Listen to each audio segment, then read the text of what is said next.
see the way. We just can't go this way. Oh, oh, oh, oh, oh. No, no, no, no, no.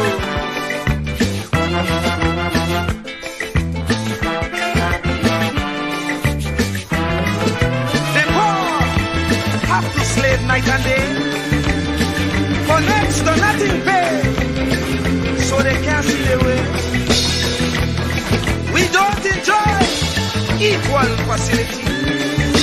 Like Pharaoh and company, brainwashing we say we free. We just can't hold this way. We just can't hold this way. Please deliver us today. We just can't hold this way. Time to make them oppressors pay. We just can't hold this way. So the children could see their way. We just can't hold this way. Oh, oh, oh, oh, oh.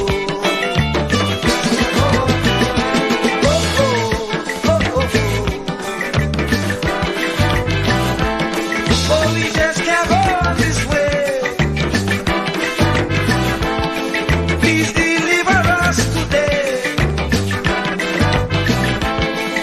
We just can't go this way. We just can't go. We just can't go this way. No, we just can't go. We just can't go this way. No, we just can't go. We just can't go this way. No, we just can't go. Oh Lord, why Lord must we suffer like this? You said that you would take care of the poor, just like you did in Egypt. When Pharaoh had the Israelites in bondage, you delivered them. But here again, we are in the same khaki van. We have those modern Pharaohs who oppress the poor, who represents Israel. They confuse us with so much lie. Not even thinking that we will realize. And if we criticize, we could be ostracized. We don't know who to trust. That's why I say, Lord, please listen to this prayer that comes from the poor. Please send us another Moses again. Oh, we just can't go this way. Please deliver us today. Time to make them oppress us pay. So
you get up one morning, your elders have something. You don't know how they get it, but you want to use it. But if you ask them old people to get the things what they went through, ask them this any day, and your parents sure to say, black man have to keep on jamming, for black man to get a little something. Make up your mind, brother, that you're able to get a pulley and jam with the devil. Why? Black man have to keep on jamming, for black man to get a little something. Make up your mind, brother, that you're ready to swim offshore and hold your boat steady. Black man have to keep on jamming, for black man to get a little something. So when you're here, you get a little something. With that dragon, now you keep watching, because I don't tell you already. Black man do get nothing easy.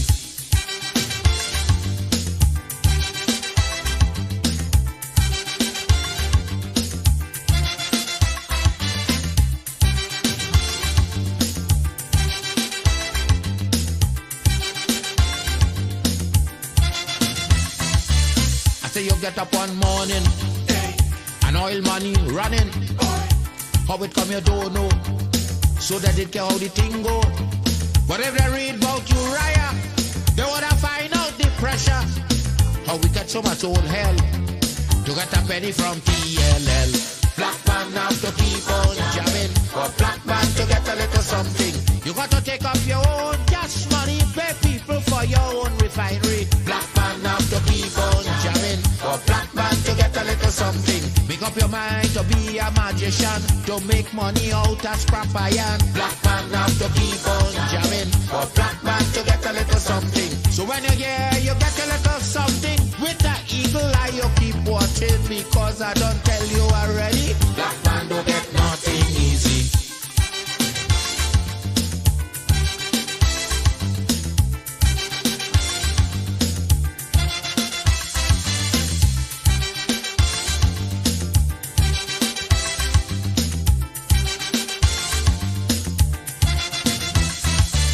I say we get up one morning, independence happening, getting the thing come easy. Now they're taking liberty, but if they know about petition, we are to send to England for some woman to tell we in this colony free. Black man have to keep on jamming, for black man to get a little something. You got to go to conference in England to get independence in your own land. Black man have to keep on jamming, for black man to get a little something. People hold you, humiliate you, turn on and sell you, and then they free you. Black man have to keep on jamming, for black man to get a little something. So when you're here, you get a little something. With that dragon eye, you keep watching, because I don't tell you already. Black man don't get nothing easy.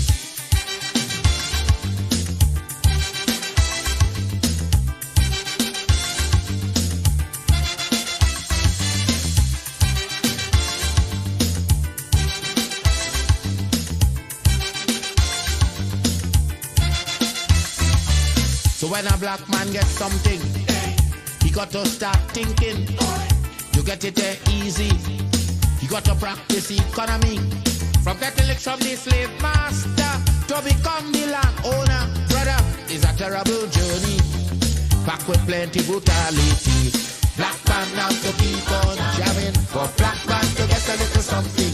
You got to rise up, you got to stand up, make up your mind, you will always stay on top. Black man have to keep on jamming, for black man to get a little something. You got to go to conference in England to get independence in your own land. Black man have to keep on jamming, for black man to get a little something. You got to take up your own cash money, pay people for your own refinery. Black man have to keep on jamming, for black man to get a little something. Make up your mind to be a magician, to make money out. This is oh Lord, Trinidad and Tobago. This is DJ Bravo. I'm hurting you up. This is a sad place. My country turned into a sad place. When I look around, it's only sad face. Our country turned into a sad place. playing. Yes. All I see in front of me, nightmares turn into reality. Like somebody build a monster factory. Parliament up against parliament economy. But let the moderators in another body in a dream. Somebody girl child missing, another rape again. And next road stain with somebody's sunburn. Who take the S out of Port of Spain? This is a sad place. My country turned into a sad place. When I look around, it's only sad face. Our country turned into a sad place. Now with the love, with the vibes, with the hope. Now tell me something, how we really want we cope. When the children breathing in too much gun smoke. And the Coast Guard can never see a boat. You're sounding like some goats when they come looking for votes. Sit to empty promises, reading like a horoscope. Justice for sale in a fat envelope.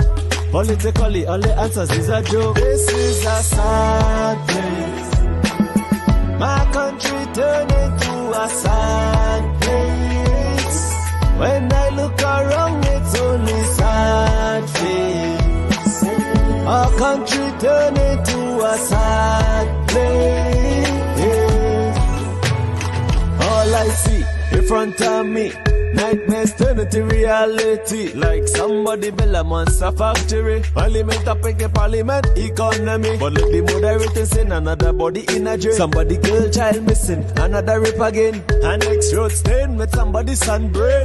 Who take the S out of Port of Spain? This is a sad place. My country turned into a sad place. When I look around, it's only sad face. Our country turned into a sad place. It doesn't matter the religion, the color, the creed, or the race. It's our responsibility to take care of our place. Champion.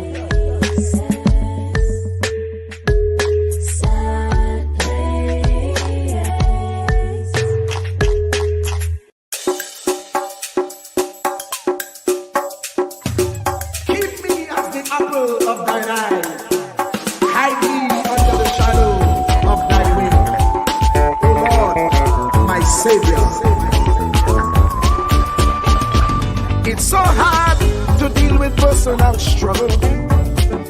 It's so sad when you feel alone in your trouble. It's real hard when you want to talk to a brother. It's so bad because of how some look at you after.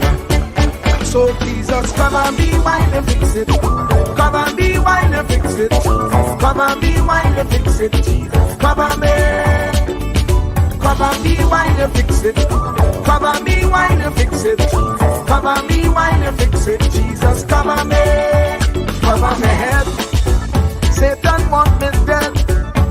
Cover my back from human attack.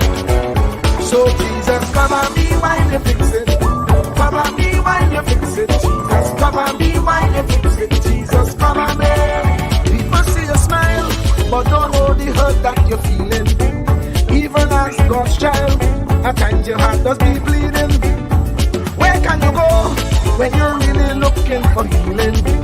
Who know how to flow when your soul needs some restoring? So Jesus, come and be while you fix it. Come and be while you fix it. Come and be while you fix it. Jesus, come and be. Come and be while you fix it. Come and be while you fix it. Come and be while you fix it. Jesus, come and be. Cover me home from evils unknown. Cover my feet so I'll never retreat. Oh Lord, cover me while you fix it. Cover me while you fix it. Cover me while you fix it. Jesus, cover me.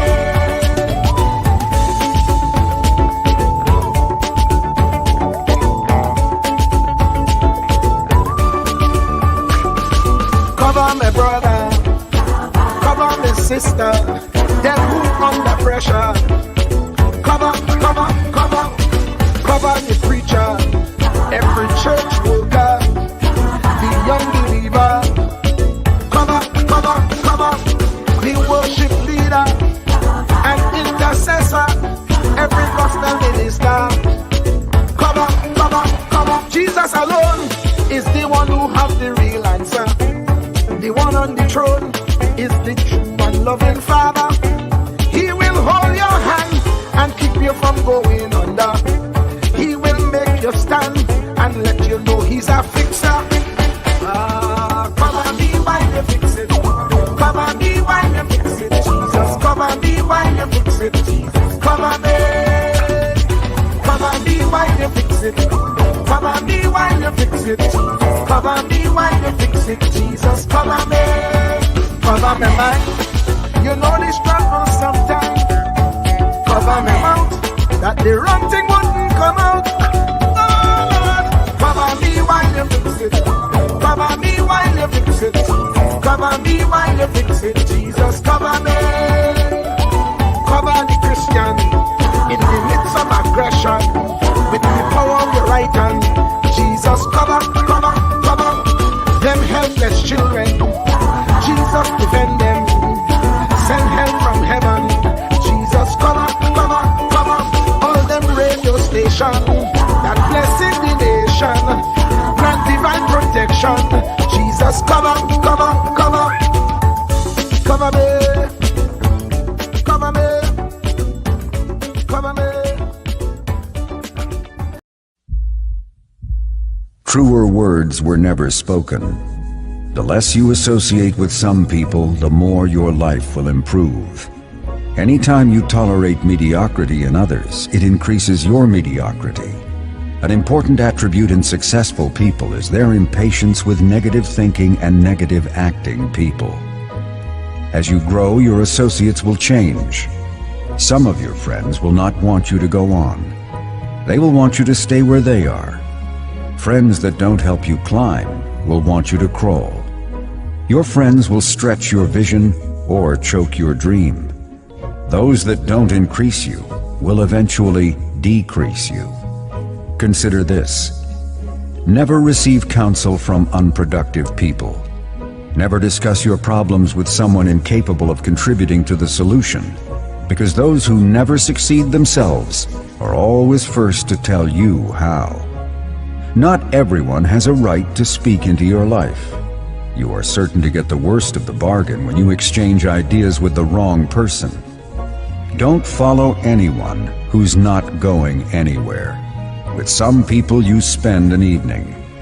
With others, you invest it. Be careful where you stop to inquire for directions along the road of life. Wise is the person who fortifies his life with the right friendships. If you run with wolves, you will learn how to howl. But if you associate with eagles, you will learn how to soar to great heights. A mirror reflects a man's face, but what he is really like is shown by the kind of friends he chooses. The simple but true fact of life is that you become like those with whom you closely associate, for the good and the bad. Note, be not mistaken. This is applicable to family as well as friends. Yes, do love, appreciate, and be thankful for your family, for they will always be your family, no matter what. Just know that they are human first, and though they are family to you, they may be a friend to someone else and will fit somewhere in the criteria above. In prosperity, our friends know us. In adversity, we know our friends. Never make someone a priority when you are only an option for them. If you are going to achieve excellence in big things, you develop the habit in little matters. Excellence is not an exception. It is a prevailing attitude. You're listening to WZYE 95.9 FM. You are listening to WZYE LP 95.9 FM, the most influential name in Caribbean radio in the tri-state area. Broadcasting from East Orange, New Jersey, the most influential name in Caribbean radio. WZYE 95.9 FM. Yes, yes, yes, yes, yes, yes, yes, yes, yes, yes, yes, yes, yes, yes, yes, yes. Let me say a special hello to all the WZYE 95.9 FM listeners. Of course, ladies and gentlemen, It's in the village with yours truly, Professor Ward Shade and Uncle Tommy on WZYE 95.9 FM. And of course, we come to you every Monday, Tuesday, and Thursday from 7 to 10 p.m. That's Monday, Tuesday, and Thursday from 7 to 10 p.m. And you know, folks, as you're getting, tell a friend to tell a friend to tell a friend. You can get us on WZYE 95.9 FM on Facebook and WZYE TV on YouTube. And share to your friends if they want to learn new information. Because here we originate, we don't imitate. So share to your friends far and right. And of course, folks, you know how we start the thing here? We always start with, when we give to you, this is how we start the thing here on WZYE 95.9 FM. It have our place, WZYE, where they treat you like friends and family. So if you're looking for a place to belong, going WZYE, you could come along. If you have haste, though, come with me. We do have dad on WZYE, Santa Medite. And of course, that's the man himself, the one and only man, the love doctor, Dr. Rennie Mohammed. And of course, ladies and gentlemen, we say it doesn't matter what color t-shirt you wear a pink t-shirt, a mauve t-shirt, a purple t-shirt. Each and everyone is welcome in the village with Uncle Tommy and Professor Wall Street. Doesn't matter what planet you're from Mazatania, Xenarania, Sunaranias. Each and everyone is welcome in the village on WZYE 95.9 FM. And of course, let me bring in the man himself, the one and only man, the young man they call Uncle Tommy, boy. Tommy, how are you going? Good, thanks, and good evening to you. How are you today? I can't complain. Today's a splendid first day. You got any running done today? I kind of cross training, so I did 6 miles on the bike today. Oh, okay. All right. Yeah, trying to kind of change it up now so I could stay focused. I hear you. You know what I mean? And you know, Tommy, I wanted to, last time I kind of missed this because I wanted to play this because Trinidad and Tobago has been very successful at the character games that was held in. Yes, I observed. That was pretty impressive. And for the first time in a long time, they beat Jamaica in a 4x1. Right. So let's take a quick look at that.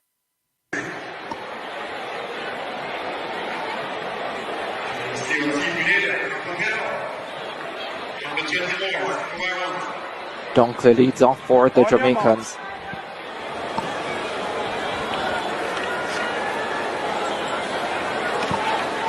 Final of the under-20 boys 4x100. The Jamaicans looking for a clean sweep. They are favoured here.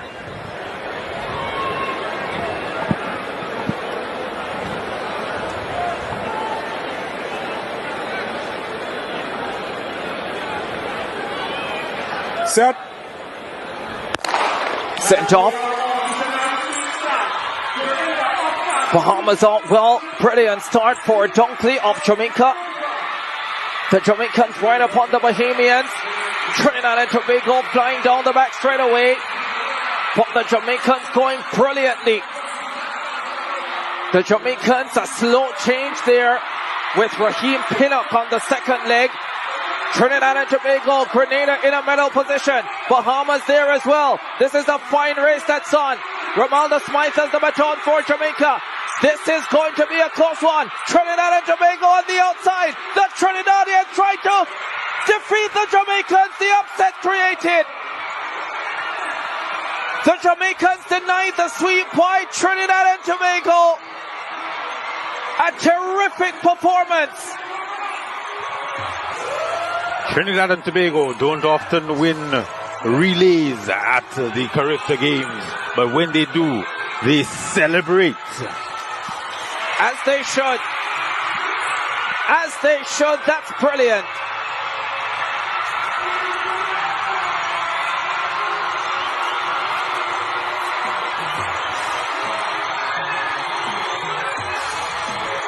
Dylan Woodruff on the anchor leg for the Trinbagonians.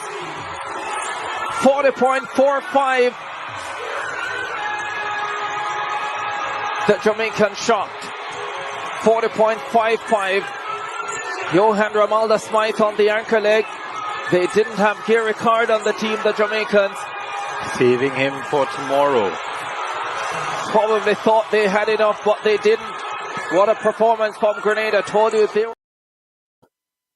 Yep. You know, Tommy, it's interesting, right? So I called a good friend of mine in Trinidad to get some information about the Trinidad and Tobago team, right? The anchor is Wendell Motley's grandson. Wow. But I got more for you. Not only that, but he's also attending IMG Academy in Florida. All right. You see? And when we had brought Sports Development Academy Corporation of Trinidad and Tobago to this government here, them didn't want no part of that. So he's going to IMG Academy in Florida. Right? And you see, it's a big difference, right? We also had a young man winning the 200, I think in the under 20. We had another young man winning the under 25,000. We had a young lady in the young jump winning.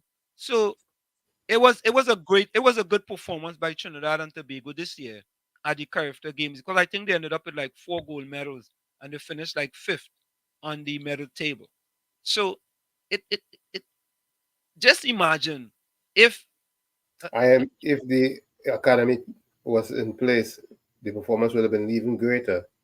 Right. This was the medal table, where Trinidad finished 5th, but they ended up with 4 gold medals. And just imagine if they had that academy in Trinidad and Tobago, where we would be today. Where would we be today? But as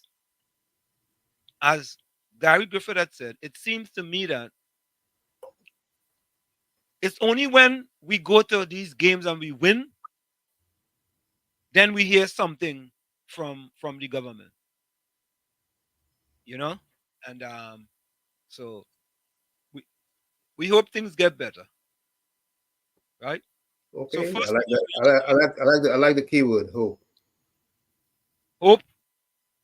Yeah, that's a good word. Yeah, I think, Tommy, we have to get better, All right. I don't know if we could get any worse, man. I just don't think so. I was very, very, as a matter of fact, Tommy, next year, Character is going to be held in Trinidad. And I'm actually already making plans to go to that. You gonna participate too? Well, unless if they hire me as a coach or something. If I coach a next Caribbean island, you never know, you never know. Because sometimes they don't really see, the goodness of you until somebody else sees it. Point taken. It just goes sometimes. Point well taken. Yeah. Bijram, welcome. Bijram says, good day, Uncle Tommy on Wall Street, and to all those who locked on. Good evening, Bijram. Caribbean Soul, welcome. Nasa Mohammed, is this the first time you're joining us? Gary Griffith all the way. Welcome to the village. Is this the first time you're joining us, Nasa? Can you just let us know? Yeah? Dial Superstar, welcome. We would have remembered a name like that. So it has to be the first time.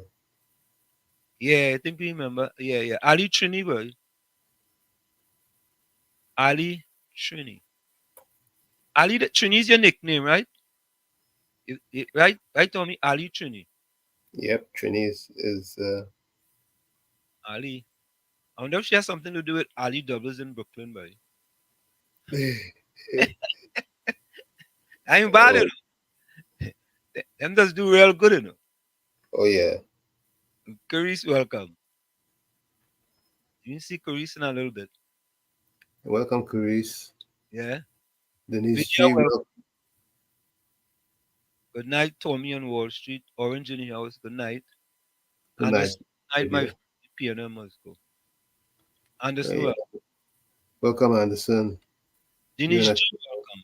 Denise G been joining us lately, boy. But Tommy, I was shocked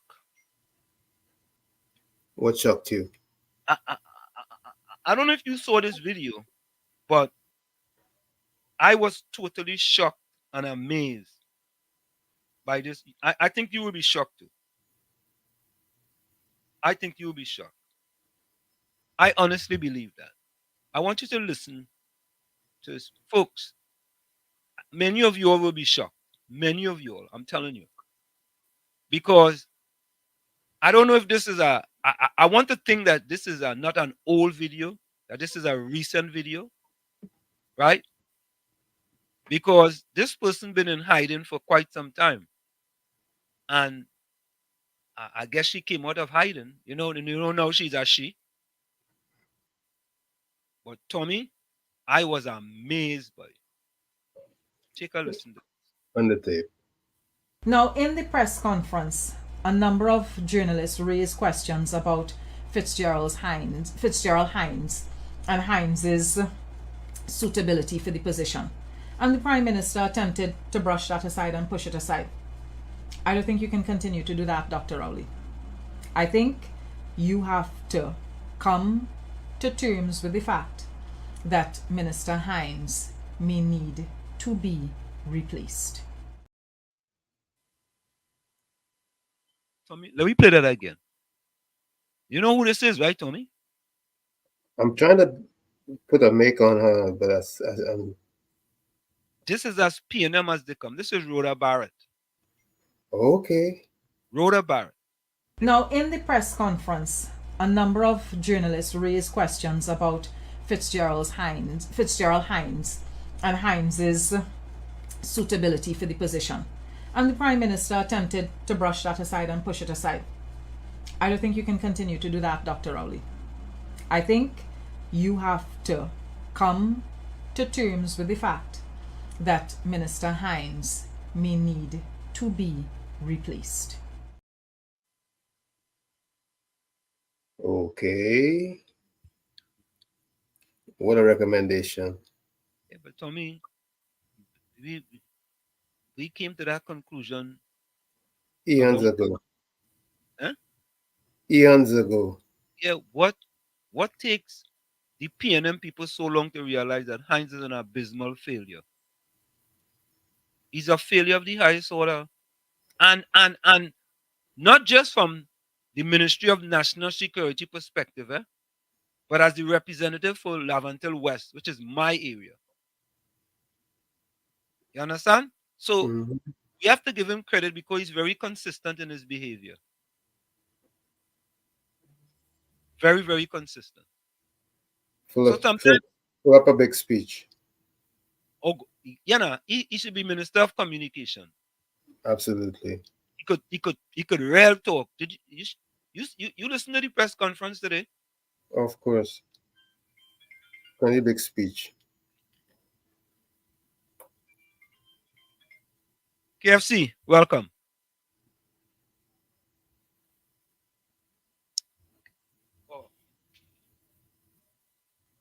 Yeah, KFC, welcome. Good night, Walsh. Good night, Uncle Tommy. Good night, sir. Mr. Good night, Anderson and Tunji and Kingsley. I know Anderson was locked on listening. Walsh, think about that woman a clap. That I know a big P&M woman there. Yeah. But Barrett. All right. I'll give she a clap. She deserve a. Yeah. She deserve a clap. She not waking up. She not waking up. She not waking up. I don't get she a clap for that. Yeah, she go get a clap. Yeah, she got a clap. She not waking up. I see they keep a big press conference today. The same matches we had to go. Yeah, boy. So everything was about Gary, boy. It's all about Gary, boy. Everything is Gary. I Gary. see Dila get play with that press conference and all, you know. Yeah, you got a little play. The game a little something, It's a P&M something, It's a yeah. So you eat the bone. He get during election time. He get bone. Yeah, he must get bone. He get scrums. He get scrums, man. Yep. He get scrums. And I came an interview with Gary Griffith later on. Yeah, 8 o'clock. 8 o'clock. Well, we all know one thing for sure, that Sculpture and those It's an educational program. It's still learn something on the program. I know why to take all for 91.9, but you go do that for a different day, man. Correct Look is for right. listening. Yeah, man. Bless. Yeah. Sculpture and those stones at trees, at mango trees that don't have fruit. Correct is right. That you're absolutely correct. You understand? Yeah. Marilyn, welcome. Ali Chuni get some tree emojis. Ali Chuni, what kind of emojis is that? I can't see them good. They're so small. Tell me, what kind of emoji is that? You could see them? Wow. Yeah, boy. I had a kind of, I had got See, next class. Ali Chuni, Ali, what them emoji means? Tell me now, because I had got it's, next some, class.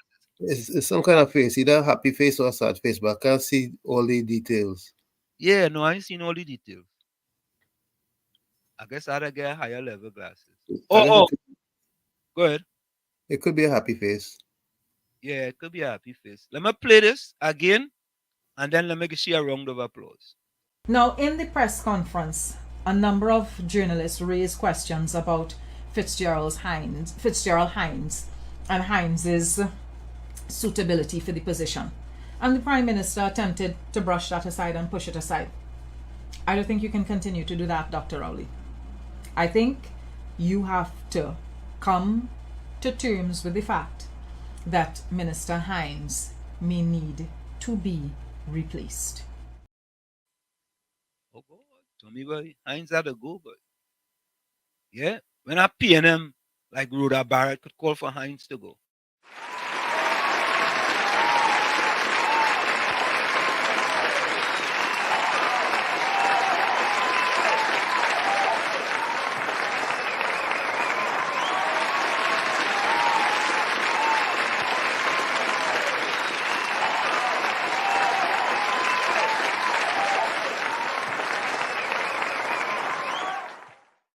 Yeah, boy. Hey, Mr. PML, listen, he ain't want to hear that, nothing. Yeah. You're listening, he ain't hear that. You want to hear that? No, he ain't want to hear that. Ali Chuni says she shocked at Rhoda comments. You know, Ali, it could only take so long, you know. You understand? At some point in time, Tom, you gotta come out from under your rock, right? That's correct. Yeah, you gotta come out from under the rock, man. Jerome Moses, welcome. Yeah, you gotta come out from under your rock at some point in time, you know. You know, you can't continue. Marilyn, welcome. You can't continue to hide under that rock, you know. Yeah? Or Ali Chuni said that is a surprise emoji. Okay. Yeah. It's so minute, so small. Yeah. That's a big surprise, boy. You should have enlarged that, Ali Chuni. Yeah, you should have enlarged that. I shock. But Tommy, I want to ask the people a question because I'm not sure about something and I don't have no time yet to fact check it. But I want to ask you guys a question. I want you all to tell me if this is part true or if it's fiction. I ain't sure, and I didn't fact check it. I want you guys to listen to this. Even where it comes to the wearing of earrings, there are police service issued earrings, police service issued handbags. I know someone that didn't know that. Police service issued watches. Let me play that again, Tommy. Even where it comes to the wearing of earrings, there are police service issued earrings, police service issued handbags. I know someone that didn't know that. Police service issued watches. I didn't know that, and I'm trying to verify whether any of it is accurate or not. Because I'm just trying to understand, Tommy. Maybe there's a police store you could go and buy an earring or a handbag or something like that. I was thinking about that. What do you call it? A mess? A mess? A mess hall is for the is for the educate for the defense forces. That's what I thought. I don't know. Maybe there's one for the police too. I don't know. I don't know. I don't know. But I'm just trying to find out if that is accurate or not. I don't know. I ain't sure. So, I can try to find out. yeah. Yeah, yeah. We should try. I want to try and find out that. Oh. Didn't you say commissary? That's what it is? The commissary? Yeah. The commissary. Oh, so wait now. But don't you buy things in there and you get it at a discount or something? Yeah, but that isn't that for service personnel only to get it. Yeah. Yeah, I thought it was for personal only. You know? Or you know what? Yeah. Bishop, you know, what Bishop said is makes so much sense, boy. Oh God. So me, Ali Chini want to know if that's better. Yeah, that's better. I could see that one. Yep. Yeah, I could see that one. Yeah, I seen that one. I definitely seen that one. That's more like it. That's more like it, Ali. Yeah, that's more like it. Check this out. Bishop, that makes sense, you know. When Gary on asked him, oh God, look, Gary. Gary number one enemy, boy. Enemy number one. My partner Ulrich. Good night, Ansem. You know cockroach love to come out when rain falling. Mash any cockroach coming around tonight. Oh God. Ulrich.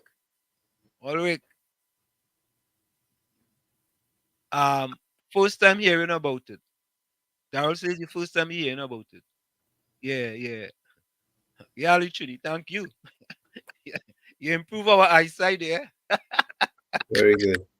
Enough love to you too, Ali. Yeah. You know, I am. Let me see something.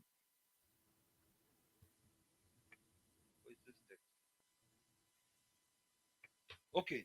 I just hear some things that has amazed me, Tommy. Mm-hmm.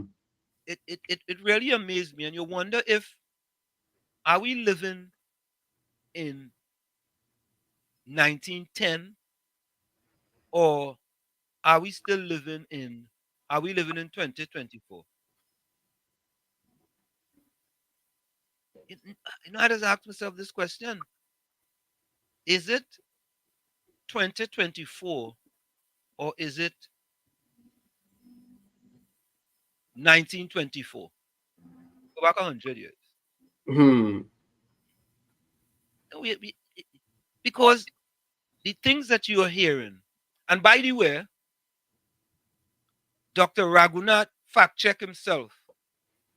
And based on the statement he made yesterday, it is true when property tax comes in, your water bill is going to go up.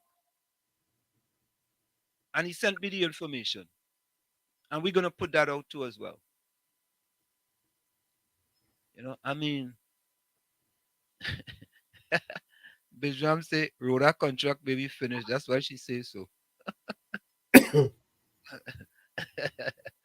Oh God. I don't think she contract finished. I don't know. But Tommy, as we haven't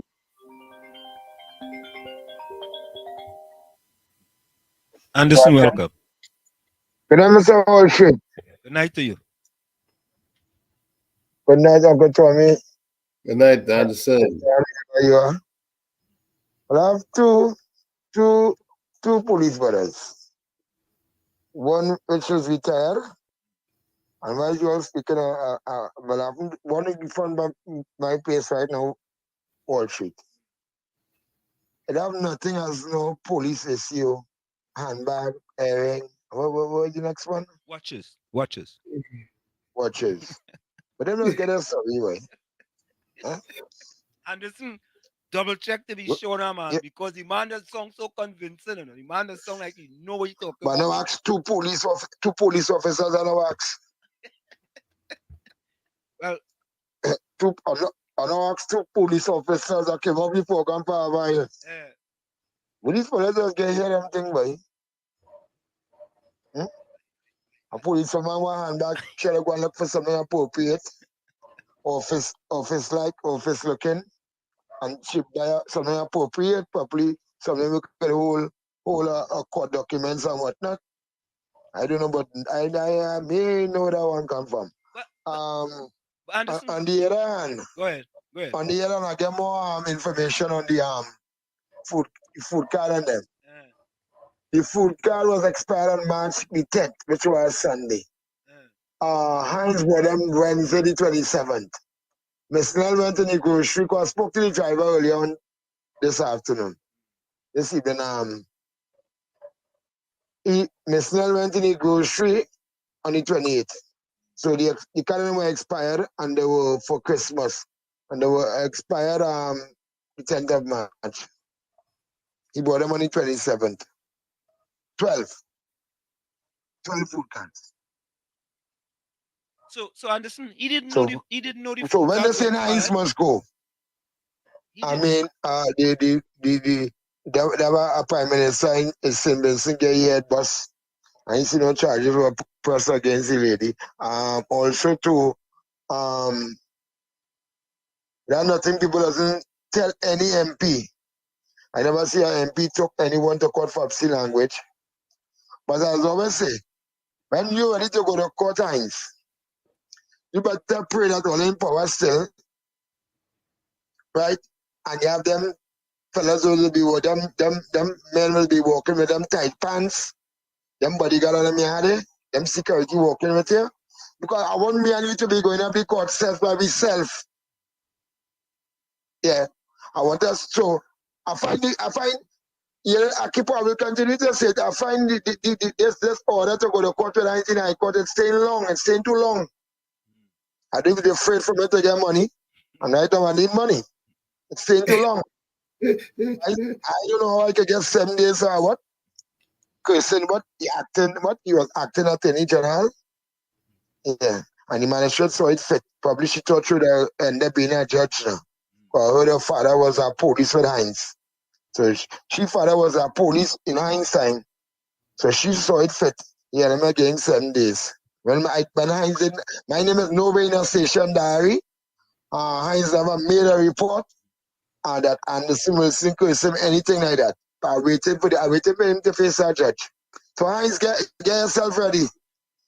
But as I look on this great program as usual, and for the lady who you know that one who say she can pay 4,000 and all. Yeah. Tanti, you open your fridge if you have one. Them children must be sleeping on a mattress in some bottles, but you could pay for not Wall Street or look on listening. Uncle Tommy, good program as usual. A partner Kunji, I'm a partner Kingsley. When you Kingsley going and coming, Kingsley, settle on yourself.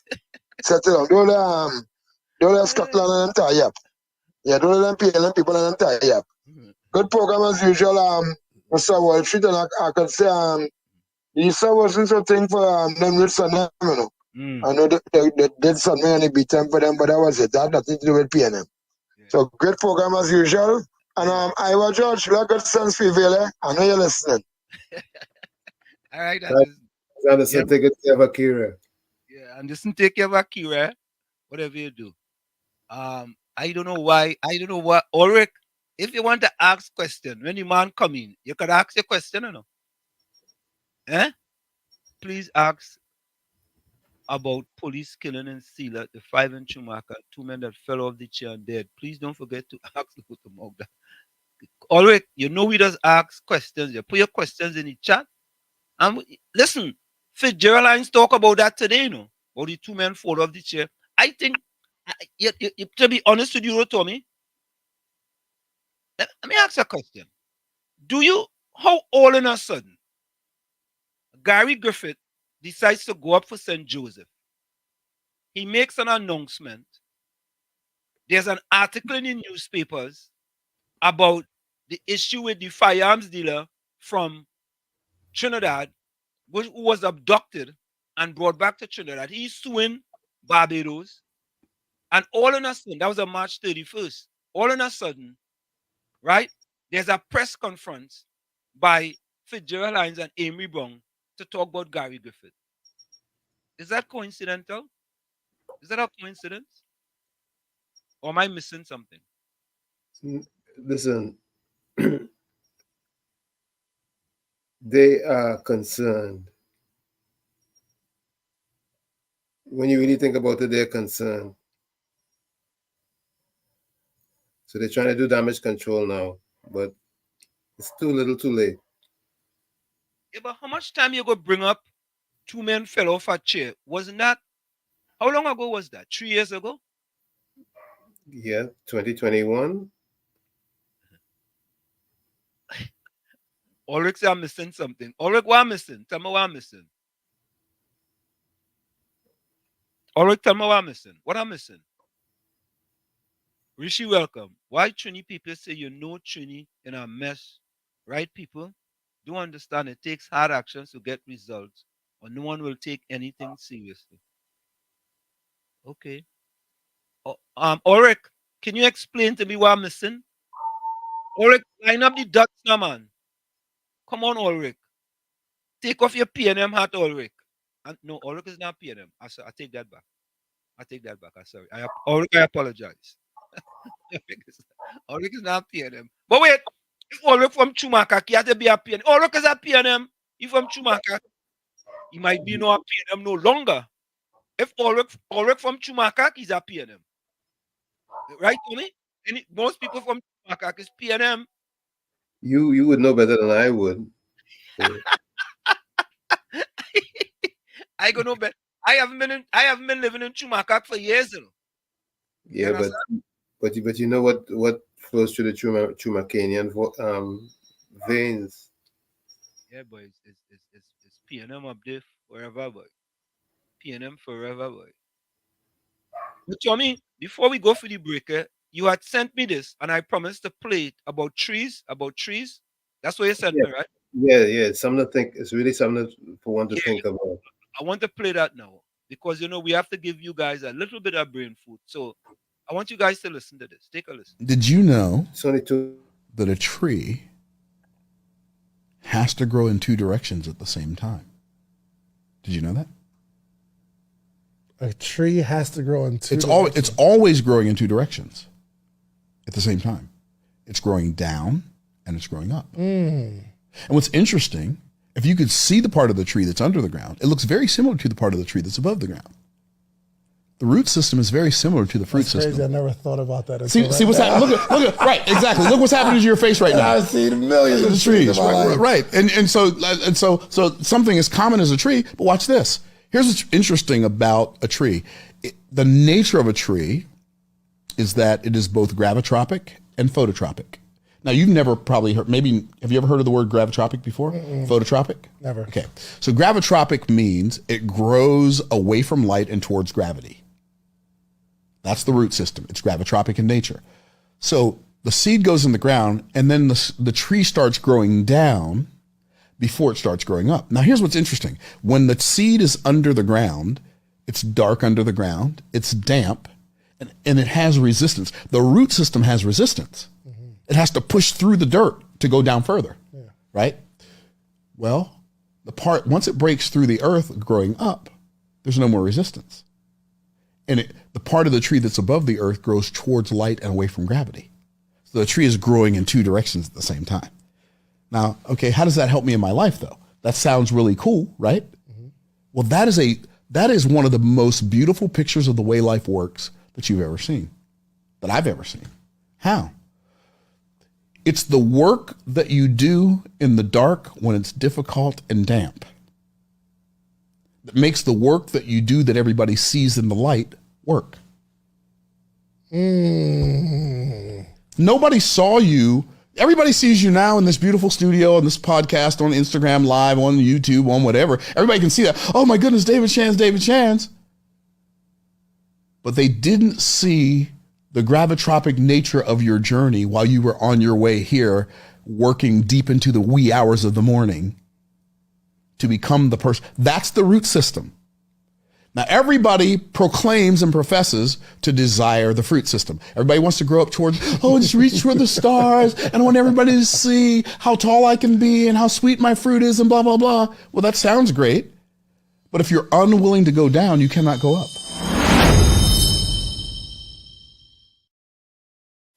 Deep. Yep. And that's what we do here. We don't just give you politics, but we also give you brain food. Yeah. Jerome says somebody calling on Heavy and TC show. Tell them you see Juju in town walking the road, eating a box of rakas. Like Juju boycotting KFC. Oh God, Jerome ain't easy. You know? Ulrich says you're missing the bigger picture. I'm not a PM. I will never. Don't remind me of my mother. Okay, all right, Ulrich, I take that back. Okay, Ulrich, I take that back. Here comes my other friend, Mean Gene Julian. Good afternoon, good evening, Wall Street and Tommy. Yeah. Enough respect, Mean Gene. Yeah. Hey, Mean Gene, just before we go for the break, I want you may not have heard this, but can you fact check this first, please? Mean Gene? Because Mean Gene was a fireman. Fact check. Even where it comes to the wearing of earrings, there are police service issued earrings, police service issued handbags. I know someone that didn't know that. Police service issued watches. And when Gary Griffith comes, we had to ask him that. But we don't know. But I just find it kind of. What is the purpose of I issuing you a watch, a police watch? Police handbag and a police earring. Well, you know something, Tommy? I guess those earrings are made like handcuffs. Yeah. I could see a kind of a stub, but you go in the police force and they issuing you. Well, you know what? Hold on, let me see something. Hold on. Okay, hold on. All right, let me see. The break. Yeah, I'm gonna go for the break. All right. So, folks, we're gonna go for a quick break. I just got a text here from Gary. Folks, it's In the Village with Uncle Tommy, Professor Walsheet, and you on WZYE 95.9 FM. We're gonna go for a quick break and we'll be right back after this. Don't go nowhere. Stick and stay. You're listening to WZYE 95.9 FM. You are listening to WZYE 95.9 FM, the most influential name in Caribbean radio in the tri-state area.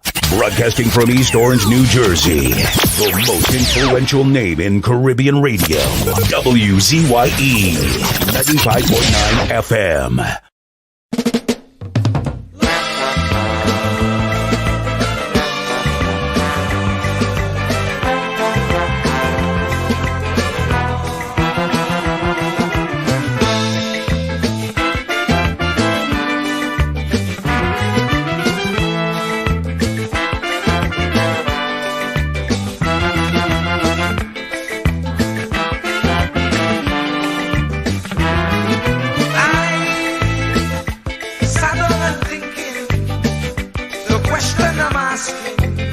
Is Pharaoh still existing?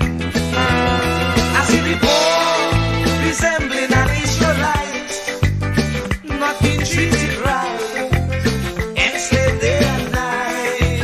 Oh, we just can't go on this way. We just can't go on this way. Please deliver us today. We just can't go on this way. We like the Israelites killing. We just can't go on this way. So send us another Moses again.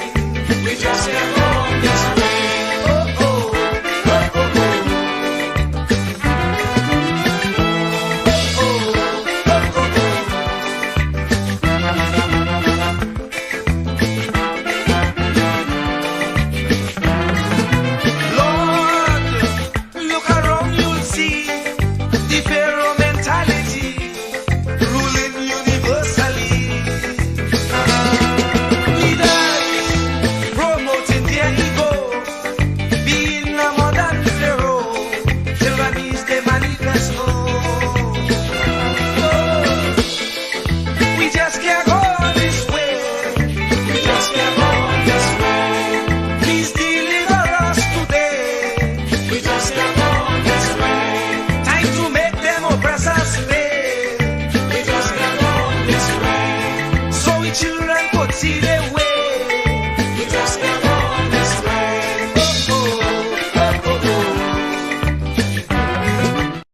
And of course, folks, we are back with you. It's In the Village with Uncle Tommy, Professor Walshit, and you. Of course, we come to you every Monday, Tuesday, and Thursday. And don't forget, folks, you can get us on Facebook on WZYE 95.9 FM, Sherry Live, WZYE TV and YouTube, Sherry Live, as well as on Twitter.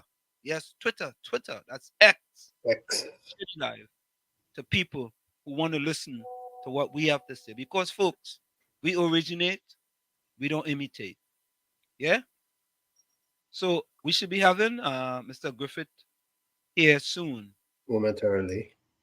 Yeah. Jerome Moses. Ali Trini says stay on the live. Mean Gene said never heard of that. Yeah. Okay. I never heard about the police issued earrings and police issued handbags. Or handbags, as he says, instead of handbags.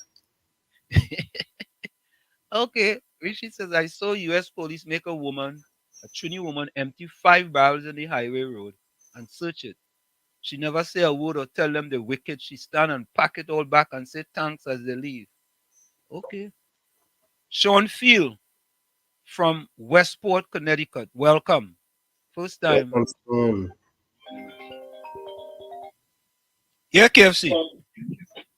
And they're going to interview that Gary Griffith. Well, shit wasn't taking the goat race today. I saw Rolly goat running today, like. It win? I think I ever tell the goat race today. What's the name of the goat? KFC. Huh? What's the name of the goat? Lucky too.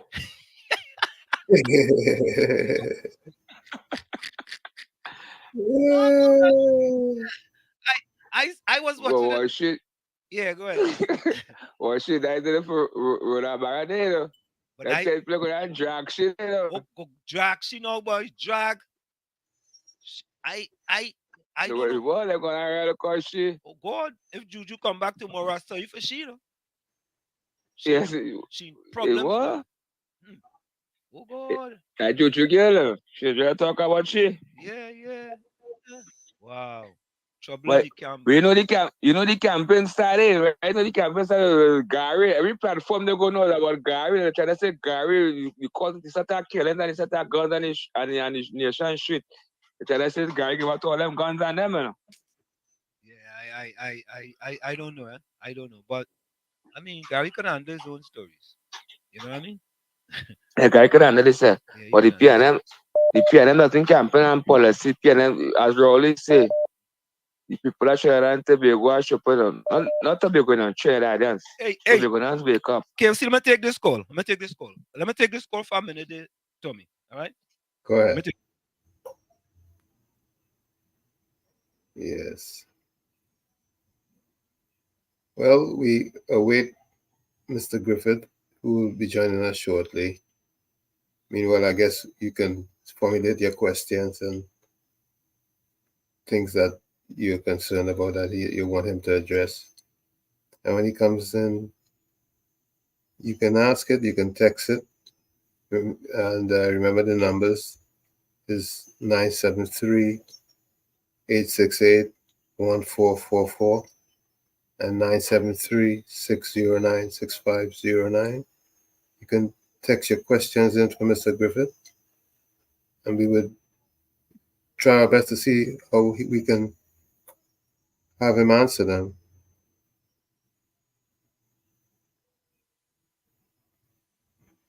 Are you back? Yeah, Tommy, give me a minute. Go ahead, a minute. No worries. We are standing by waiting for Mr. Griffith, because as we all see, Mr. Griffith is now a hot topic. And that clearly shows that is concerned about his announcement going to run for St. Joseph.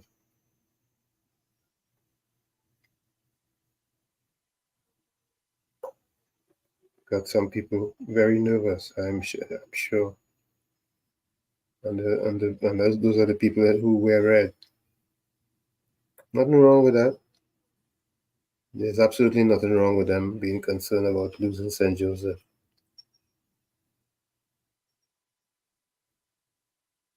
But the proof is in the pudding, or the eating, as they say. And talk is cheap. What we have to do is really make up a comparative analysis as to whether or not we are better off, or we feel safer now than we did when he was at the helm of the police service. Okay, we get it. Hold on. So we're going to get Mr. Griffith. Hold a minute. Hold 1 minute. Let's do this here. He'll be in shortly.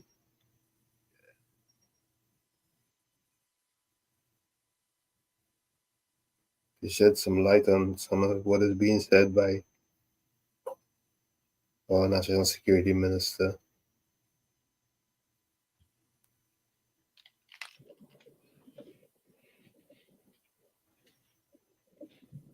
Mr. Griffith, welcome. How are you? Yes, hi, good evening. Good evening. Good evening. Yeah, are you hearing me okay? Yeah, we hearing you loud and clear. Claro. Okay, great. Yeah, very, very clear. How are you doing today? Oh, fine, thanks. Couldn't be any better. You know, we listen to the press conference, Gary. I'll be honest with you, right?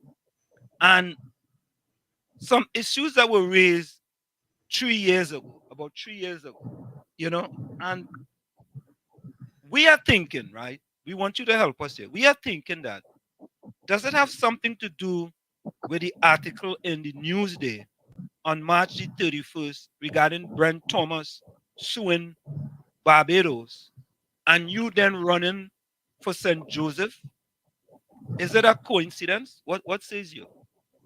No, it is not coincidence. You see, the unfortunate thing that frustrates the life out of Keith Rowley is that I know almost every single decision and comment that is made in cabinet or through him, and he passes it on to others. So Keith Rowley, whilst abroad, sent a message out immediately to Fitzgerald Hines and Amy Brown to have this press conference. This press conference took place because Keith Rowley, on those same two matters, with my announcement of being the candidate and obviously the next member of parliament for St. Joseph, bringing PNM Stalin off from 22 to 21, one more to go.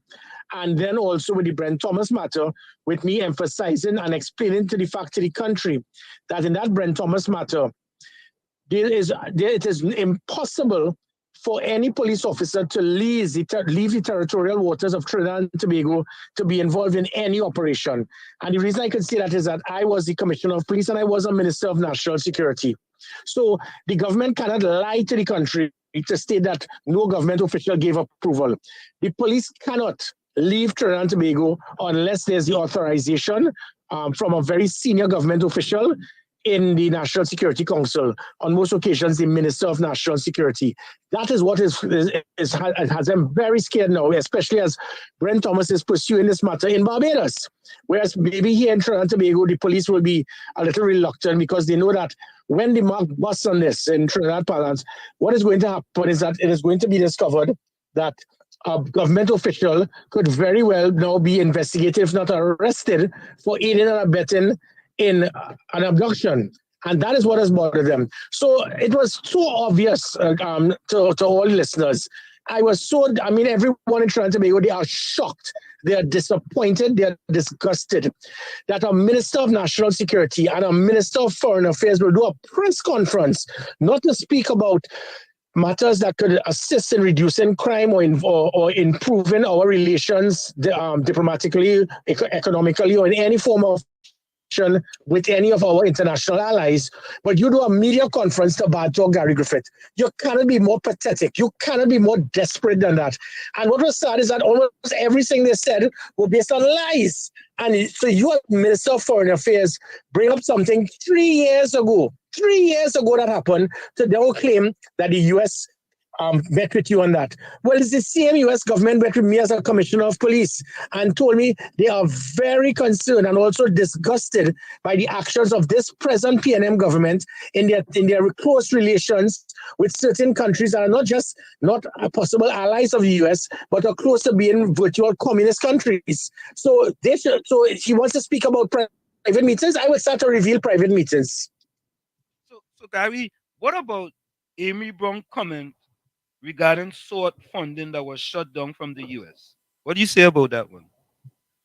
Right, and again, listen, Amy Brown was thrown out of the PNM law house like a dog because of his affiliation to Manning. His desperation is fast becoming one where he's trying to be an opportunist in the hope that he could impress Keith Rowley so that he could go into the law house. To start with, no unit in the law enforcement agencies can get U.S. funding after they've been established or after just a few months. That is not how it works. Even the special branch, it took years before they started to get funding. Same with MOPS. So the stupidity of Amy Brown, because the little midget doesn't even understand national security policy, but he jumps in there to try to impress Keith Rowley. So that is the first thing. And SWORD has never received funding. 2, evidence that he claims that this is based on the U.S. strictly stating that it's because of the incident involving the 2 persons who died whilst in police custody. There have been over 100 police killings in the last 3 years. And this involves units such as the IATF, MOPS, the GEB, the Northern Division. Is he trying to say that the U.S. decided to just handpick SWORD because of these 2 persons being killed? But over the 100 of other police killings, everybody remember the Mova shooting when the police officers riddled the car and turned it into a strainer. People are aware of the recent matter with the prison service when a prisoner was killed. Is it the incident with Coast Guard when persons were killed whilst in the hands of Coast Guard? So the stupidity of trying to say that one isolated incident is going to cause the U.S. to blacklist SWORD. That was not the case. They were upset of any single unit that I established. That is why they tried to shut it down, dismantle it. And the audacity of Fitzgerald Hines.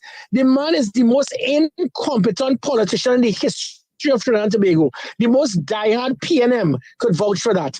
And this man wants to speak about people who are not succeeding. Let's compare. As a Minister of National Security, it was the highest reduction in serious crime in 31 years. I established the Rapid Response Unit, the National Operations Center, the Community Comfort Patrol, the National Security Special Operation Group, the National Security Training Academy, and it totally revamped law enforcement in Trinidad and Tobago. This man, as a Minister of National Security, has not put one plan, not one policy. He's so ignorant, he didn't even know his role and function. If you recall when he said, my role is not to secure and to make people feel safer. And then you question me as a Commissioner of Police. Before me, crime was at an all-time high.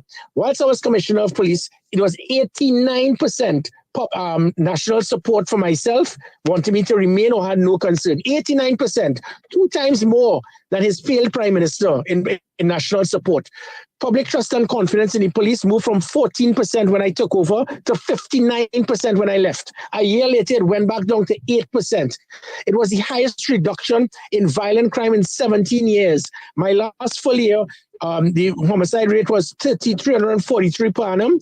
A year or so later, it went up to over 600 after I left.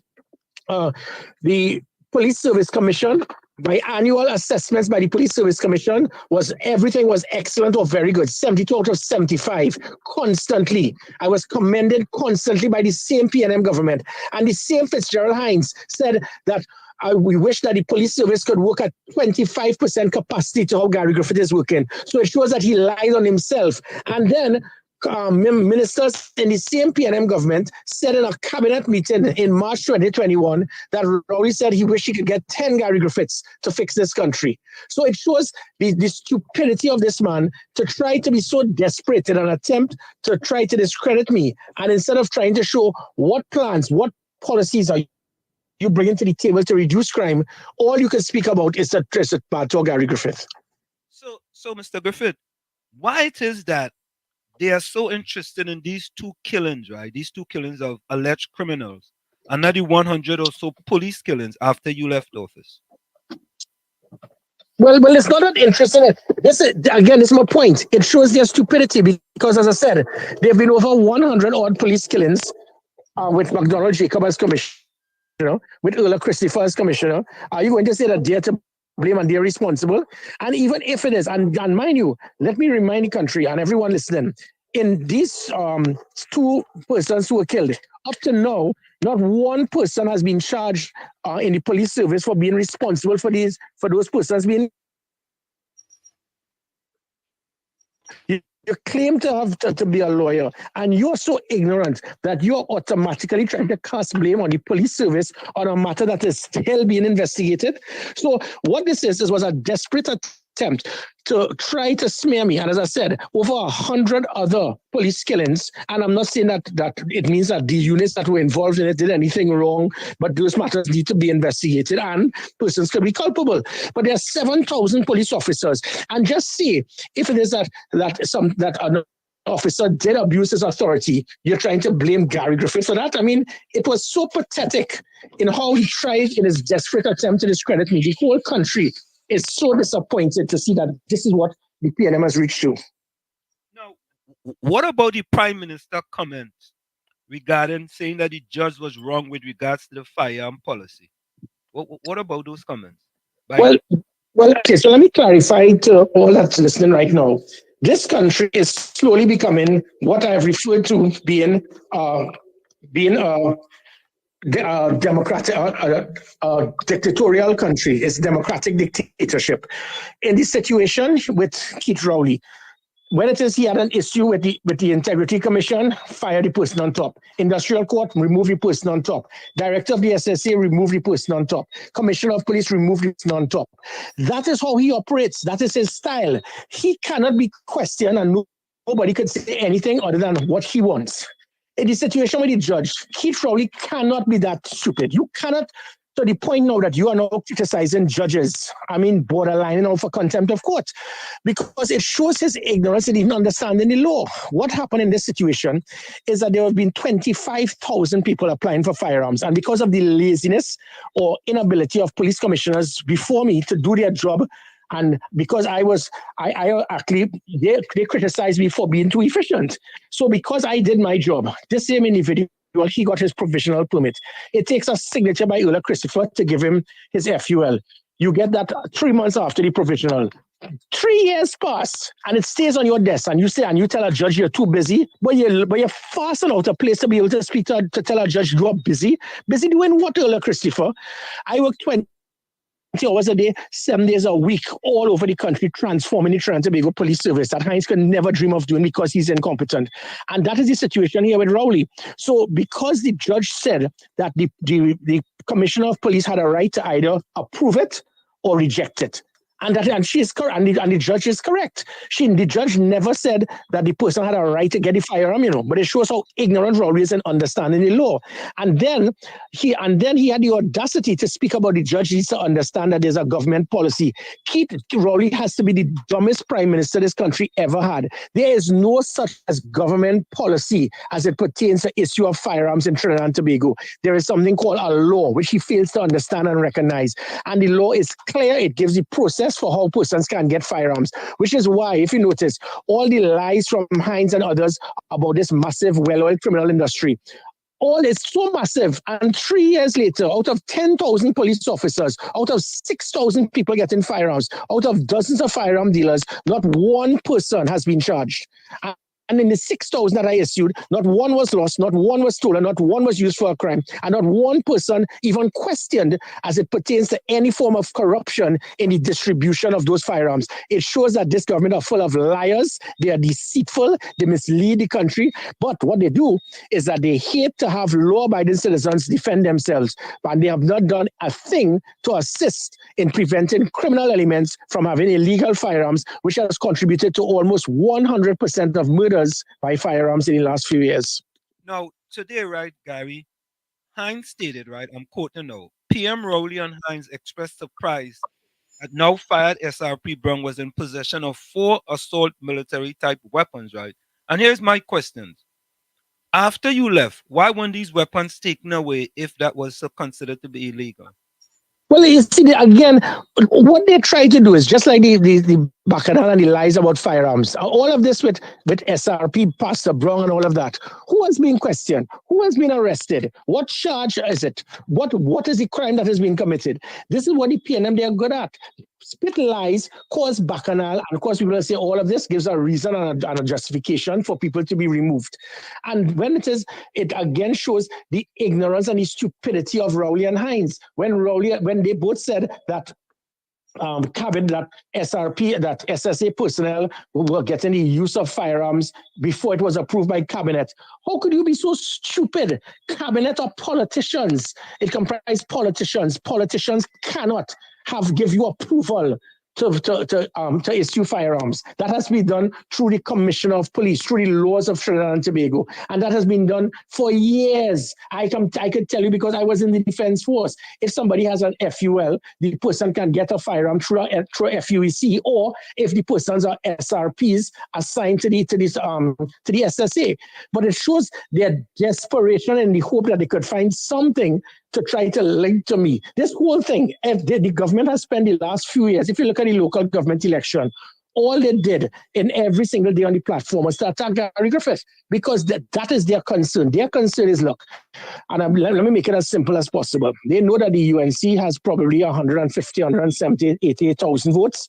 They know that there's a bridge constituency of floating voters in this country who all want the PNM to be removed. But they would like to have a bridge constituency be there to work with any other major party. And by me coming now into this whole situation with the possibility that there could be some type of a strategic alliance, they know it is going to be an annihilation for them as what happened in 1986 with the NAR and 2010 with the People's Partnership. So this is where a prime minister who's supposed to be on vacation in Ireland is running like a little schoolboy to tell his ministers, you must go out there and have a press conference, not to talk about reducing crime, not to talk about bilateral agreements between other countries or to improve diplomatic relations or technology. But this little wimp in Amory Brown has the audacity to come now because you take instructions from your prime minister, go and badger Gary Griffith for an hour plus. The country is so fed up. They looked and listened to these two jokers, and not one thing of substance they said or did to make the country feel safer, make the country feel that this government cares. And that is what we are encountering at this time, which is why this has proven to be the most incompetent government in the history of Trinidad and Tobago. Yeah, no, Gary, they were talking about Section 6 of the Firearms Act, which outlined that any person wanting to hold arms and ammunition in generality, I'm quoting here from him now, must be licensed to do so.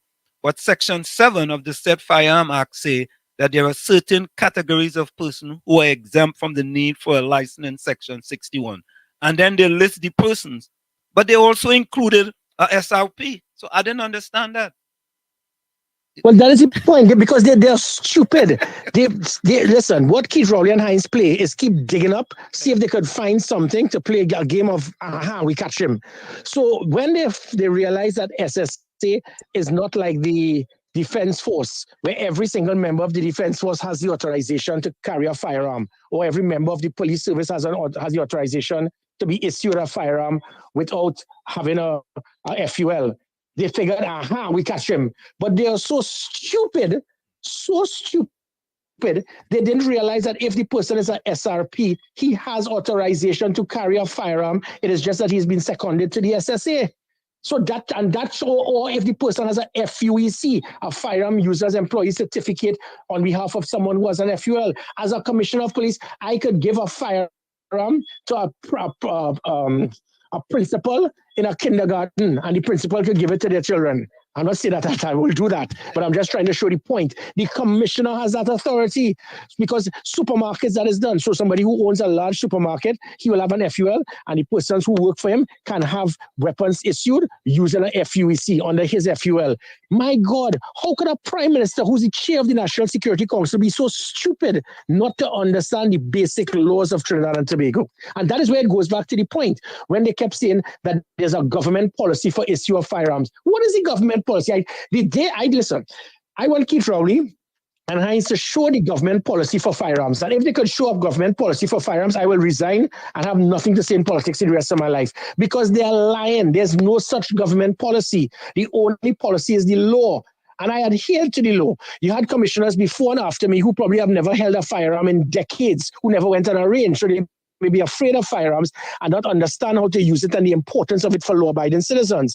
So I looked at the law and I made sure that persons, you did your due diligence, you did the background check, you checked the person's finances, you made sure they do the psychometric the testing, you made sure that you checked that the spouses approved it, you check and see where, and we did which is why, as I said, in the 6,000 I issued, half of which would have been for law enforcement officials, not one was lost, stolen, or used for a crime. It didn't happen before me because certain persons were getting firearms based on who they were. And the audacity of Keith Rowley to keep speaking about firearms, I keep mentioning it, and the media is not asking it. If you had a problem with Gary Griffith giving out so many firearms, why is it that you are harassing Gary Griffith to get a firearm dealership for somebody you know in Tobago to go and sell more firearms? The man then tried to mislead the country and spoke about 64,000 firearms enter the country. If by fact, as they confirmed, I issued 2,000 firearms a year, you're telling me a firearm dealers will bring in 64,000. That would have meant that it will take 32 years before we sell those firearms. By the time that comes about, it's like muskets. Nobody wants those firearms again. But it is the type of lies that you continue to get from this government. Their plan, just like Emailgate, let's say the same lie over and over. But the only people who are going to believe that are the 100,000 PNM till they're dead that Keith Rowley could shoot somebody in broad daylight, and they will still vote for him. And that is their right, that is their right. But the floating voters, the people who are independent thinkers, the people in that bridge constituency, they have seen a corrupt, evil, vindictive, deceitful, incompetent government. And those are their good points. And that is why they are shifting away. And this government is going to be removed from office as soon as the election is called. So Gary, why are they pushing the narrative that the SSA did not have the authority to have armed officers until November? Sorry, I didn't hear you there. Sorry, the call is dropping. Yeah, okay. Why are they pushing the narrative that this is according to the Prime Minister, that the SSA did not have the authority to have armed officers until November of last year? Yeah, that's when because the man, as I said, the man is not bright.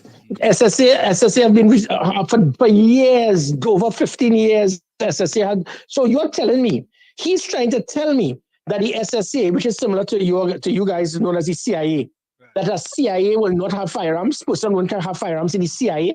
The SSA, these officers have to go in volatile situations, to go on intelligence gathering to some of the hottest hotspot areas, all 2-3 o'clock in the morning, be in their vehicles where they could be targeted, where they could be ambushed. And you're telling me that it is only because Cabinet approved it 2 weeks ago that all before SSA could have never carried firearms? You can't be more stupid than that. Now, another thing, right, Gary? This is something that people, certain people in Trinidad, I'll put it this way, certain people in Trinidad question, right? Why lay the audit report in Parliament and not in public, right? Are they afraid of being sued on only one parliamentary so let me clarify. protection? Yeah. Let me clarify. When I listened to Fitzy Hines today, the Minister Rip Van Winkle, he gets up to take a rest.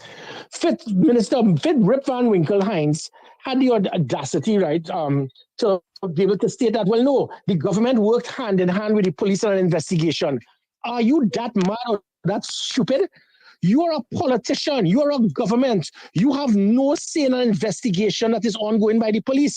How dare you try to turn this into some sort of a dictatorial, if not communist country, that you feel you could interfere and be part of an investigation that was ongoing by the police. So that was his justification. That's the first thing. Most of the countries in the world, he will be removed from office because that is blatantly showing that I am totally abusing my authority and I am handpicking people, pay them big money, and let them be part of a police investigation, probably in the hope that they could target political opponents, which, by the way, is what they did. They gave me $40 million, put it in the police account, then directed me to hire people, make them SRPs, the same SRPs that they're concerned about that mustn't carry firearms, to then target political opponents. That is the type of dictatorship in this country. So going back to this situation with Hines, you handpick people. You didn't do a tender. So you pick people that you're probably close to, that you know, pay them big money, then tell them, you go down there in the police service and you do an investigation.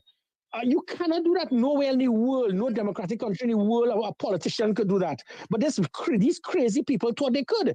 And then when they did that, these 4 individuals were so either incompetent or influenced that you ever heard an audit being done and the person in charge of the company wasn't spoken to about the audit? How can an audit in a bank and the CEO or company or the general manager you didn't speak to? That shows either the persons who were selected were either incompetent or they had an agenda. So from that alone, it is known as natural justice. That matter, it can't be null and void. But what made it worse is when Keith Rowley said he is going to take it to Parliament to read it out. That is when I got involved and I took them to court, because that is what Keith Rowley did. He got this thing for 6 months and he sat on it and then took it to Parliament. Reason being why he wants to go to Parliament with the audit report. Parliament is the one place that you can lie and destroy people's character and not be sued. So when you hearing the PNM till they're dead, what Gary have to hide? Not Gary has to hide. All he had to do before this matter went to court is, in a man, go out in public. He knew he could not go in public and read it out because I would have sued him for every single thing. The polish he puts on his bald head, he wouldn't have been able to buy polish again because he would have been sued for every single cent he had. So he knew he couldn't go on a platform and read it out. He wanted to go to Parliament, and that is why I took him to court, because he was being a coward. He wanted to prepare a document, not have me interviewed, not let me show the facts, lie about what is in the report, and then after read it out in Parliament to smear my character, and then I can't sue him. That turned out to be what is the fact. Now, Mr. Griffith, could it be considered to be disrespectful to the citizens of Trinidad and Tobago that will? I'm getting serious problems hearing you. Okay, all right. The all on us on the live statistic. Well, let me see. You hear me now? Is that better? Hold 1 minute. 1 minute. Okay. So you're out. Let me. Yes, go ahead. Yeah. You hearing me better now? Hello? Yes, I am. Okay. Now, yes. Could we say that it's disrespectful to the citizens of Trinidad and Tobago that they will focus on you, who is a political opponent, rather than making citizens safer and more secure? No, definitely. I think it's so unfortunate that all that this government they have done is spend all of their time trying to smear and target Gary Griffith. There's no Fitzgerald Hines, every time he speaks, the same thing with Keith Rowley. It is to bad to Gary Griffith. The PNM knows nothing else. All they do is to attack, it's to discredit, it's to criticize, it's to lie, it's to smear. That is all they do. How could you be in a government and all your job, you feel that your job is just to lie about people and attack political opponents? There's nothing that they say that, you could bring value to people, could say, okay, this makes sense. So that's my point. So because of me now stating that I am the candidate for St. Joseph, PNM, they're fully aware how it usually runs in Trinidad and Tobago. It's like a Florida thing. You win St. Joseph, you win the election. And that is what is hurting them. That is what is bothering them. Because so what their intention now is to do every single thing in their power to try to discredit me, to criticize me, to attack me. And that is it. So the country is not buying it. They're not buying it. What they wanted, to hear I'm a minister. Crime is at an all-time high. thanks to this man. The two highest periods of murder in the history is under Fitzgerald Hines. And instead of you doing a media conference to explain to the country, this is what we intend to do to make you feel safer, you go back to something 3 years ago, and the audacity of them trying to smear my character. There was the last ambassador in the US. He actually went and stated that Trinidad and Tobago is blessed to have somebody like me as the commissioner of police. I will play it. And Fitzgerald Hines also said that if the police service could work at 40% to my speed, the police service will be transformed. So it shows what hypocrites they are, and trying to bring in the US into your bacchanal. It is very unfortunate. Gary, you want to do the video? Because I seen you in the Yeah, back. yes. You can put me on, yeah, sure. Yeah, all right. Let me bring you a new video. Hold on. Let me do this. Hold on. Let's get rid of this. And let's bring you in here. Here we go. All right. Much better. Here we go. Yeah. This is much better. There we go. So yeah. So, I think you may need to take off your phone. Yeah. And a little feedback. Yeah. Yeah, go ahead. Sorry. Okay, cool. Right. Good. Great now. Great. So, when I listened to the press conference today, I was surprised to know that the Minister of Foreign Affairs somehow was making a connection between the United States and SORT, not SAUTT, but I think SORT. It's SORT. Correct. Yeah, SORT. The Right, SAUTT was illegal. That was drafted without the authorization for members of the defense force to be involved in powers of arrest and so forth. So that was an illegal unit that was formed. And Amory Brown was part of that.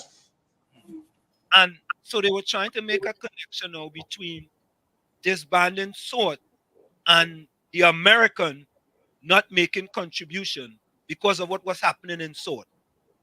Right? Yeah, and that is the point. So the Special Operation Response Team, the whole country knew that was the first time there was a unit that put fear in the criminals. The gang members pegged back because the gang is what is happening now. The gangs have taken over the country. They are shooting and killing in broad daylight because there's no fear. There was fear in SORT. And that same SORT, which was the front line, you'll think that if you're the front line, it's similar to the SWAT in the United States. The frontline unit will be involved in many instances as it pertains to exchange of gunfire and possible police killings. So in this situation with SORT, all the 2 years that SORT have been involved in all the different things in arresting criminals, pegging back gang members, being involved in firefights, being involved in major seizure of weapons, drugs. One incident, and the US will say, well, this court, let me tell you, there's an individual who was very close to the minister, and he used to speak to the US Embassy on a regular basis, and he was giving them false information. And it is unfortunate when politicians get involved with diplomacy and start to mislead your allies. Because think about it, Trinidad and Tobago.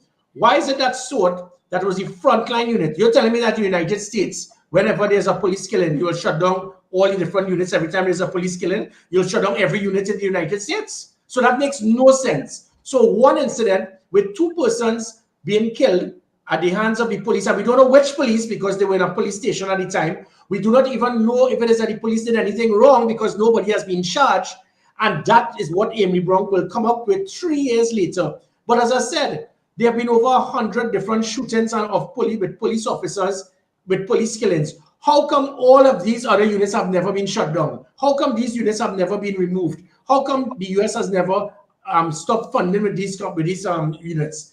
What it is, Gary Griffith formed SORT. So we have to shut down SORT, the Rapid Response Unit, the Emergency Response Patrol, the National Operations Center, the Operational Command Center, the Commissioner's Command Center, GPS tracking on vehicles, the Community Comfort Patrol, the National Security Special Operation Group, body cameras, dashboard cameras on the vehicles, tasers, pepper spray. Every single thing that I did, they had to shut down or dismantle because that is the type of petty government they are. And it's because of that the country felt safer just 3 years ago. And now the country has never been so fearful from crime. It's interesting, right?